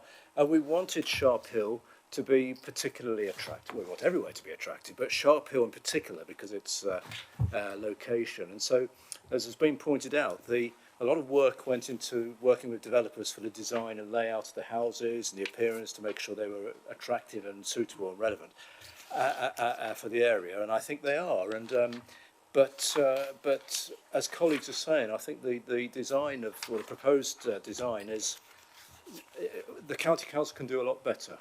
They have designed lots of schools in recent years around the county which are more in keeping with the area that they're in, and I think I think they need to go back to a drawing board on this personally. But with regards to the community use, I do understand the concerns that the school or the county council will have, as other colleagues have said tonight, about the mixture of the public with school at school time. But again, right from before the first brick or before the first permission for houses were given for Sharp Hill, it was always an aspiration that there would be a way of including the community in the school facility. So it has always been there in the long and complex planning history of Sharp Hill. Anyway, sorry, I'm waffling on a bit there. So does anyone else wish to come in on? I think we've just, Councillor Verdi. Thank you, Thank you, Mr. Chairman. Without repeating a lot of the points that have been made, I think, firstly, I fully endorse the proposal made by Councillor Stockwood in terms of our strongest objections to this proposal by the County Council.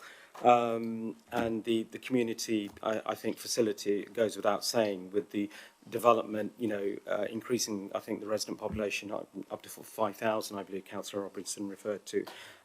There is a very strong need to have that facility, and how that's achieved clearly is going to be a very critical point in moving this forward. But I just wanted to go back to the point regarding, I think there was a comment made around subjective design, and without labouring the point, yes, design is subjective. However, paragraph 45, page 10 in our officer's report does refer to the Melton Road Edwalton Development Framework, which contains a design code. Now, that I think is highly relevant in that it provides some sort of structure and framework to subjective potential, design. So I think if we're in breach of that, that to me clearly is suggesting that, and particularly the point about, in respect to materials, brick types should reflect the traditional colours and textures found within West Bridgford and Edwalton. Now that picture in front of me clearly doesn't do that. So I think, that's quite a relevant point that, that has been breached as well, and it does allow some framework to be given to the design process. Thank you, Chairman. And thank you, Councillor Verdi. And of course, that point is picked up in one of the reasons for refusal in the recommendation. So I think that message will be made quite strongly. Right, does anyone else wish to speak? I think we've all probably had a say on this anyway. So are we ready to go to a decision? I suspect I know what's going to happen, but one must never assume. We have the recommendation page shown on page 13 that the County Council is informed that the Borough Council objects to the proposal on reasons shown. And the additional the car parking drop-off observations that we've made. So if we're all happy with that, can I have a show of hands in favour of that recommendation? So, and just to confirm, anyone against? One against, and did we have any abstentions? No, so that recommendation is carried. Thank you very much, and I'm sure we will be informing the County Council forthwith. Right, next item on the agenda is planning appeals. We have nothing to report, I suspect. We have some to report, Chairman, but at a subsequent meeting. That's a subsequent meeting. So with that in mind, thank you for your attendance. For those colleagues, for those of you who is your first meeting, I hope it wasn't too painful. And we look forward to the next meeting. We'll close the meeting at 9:30. Thank you.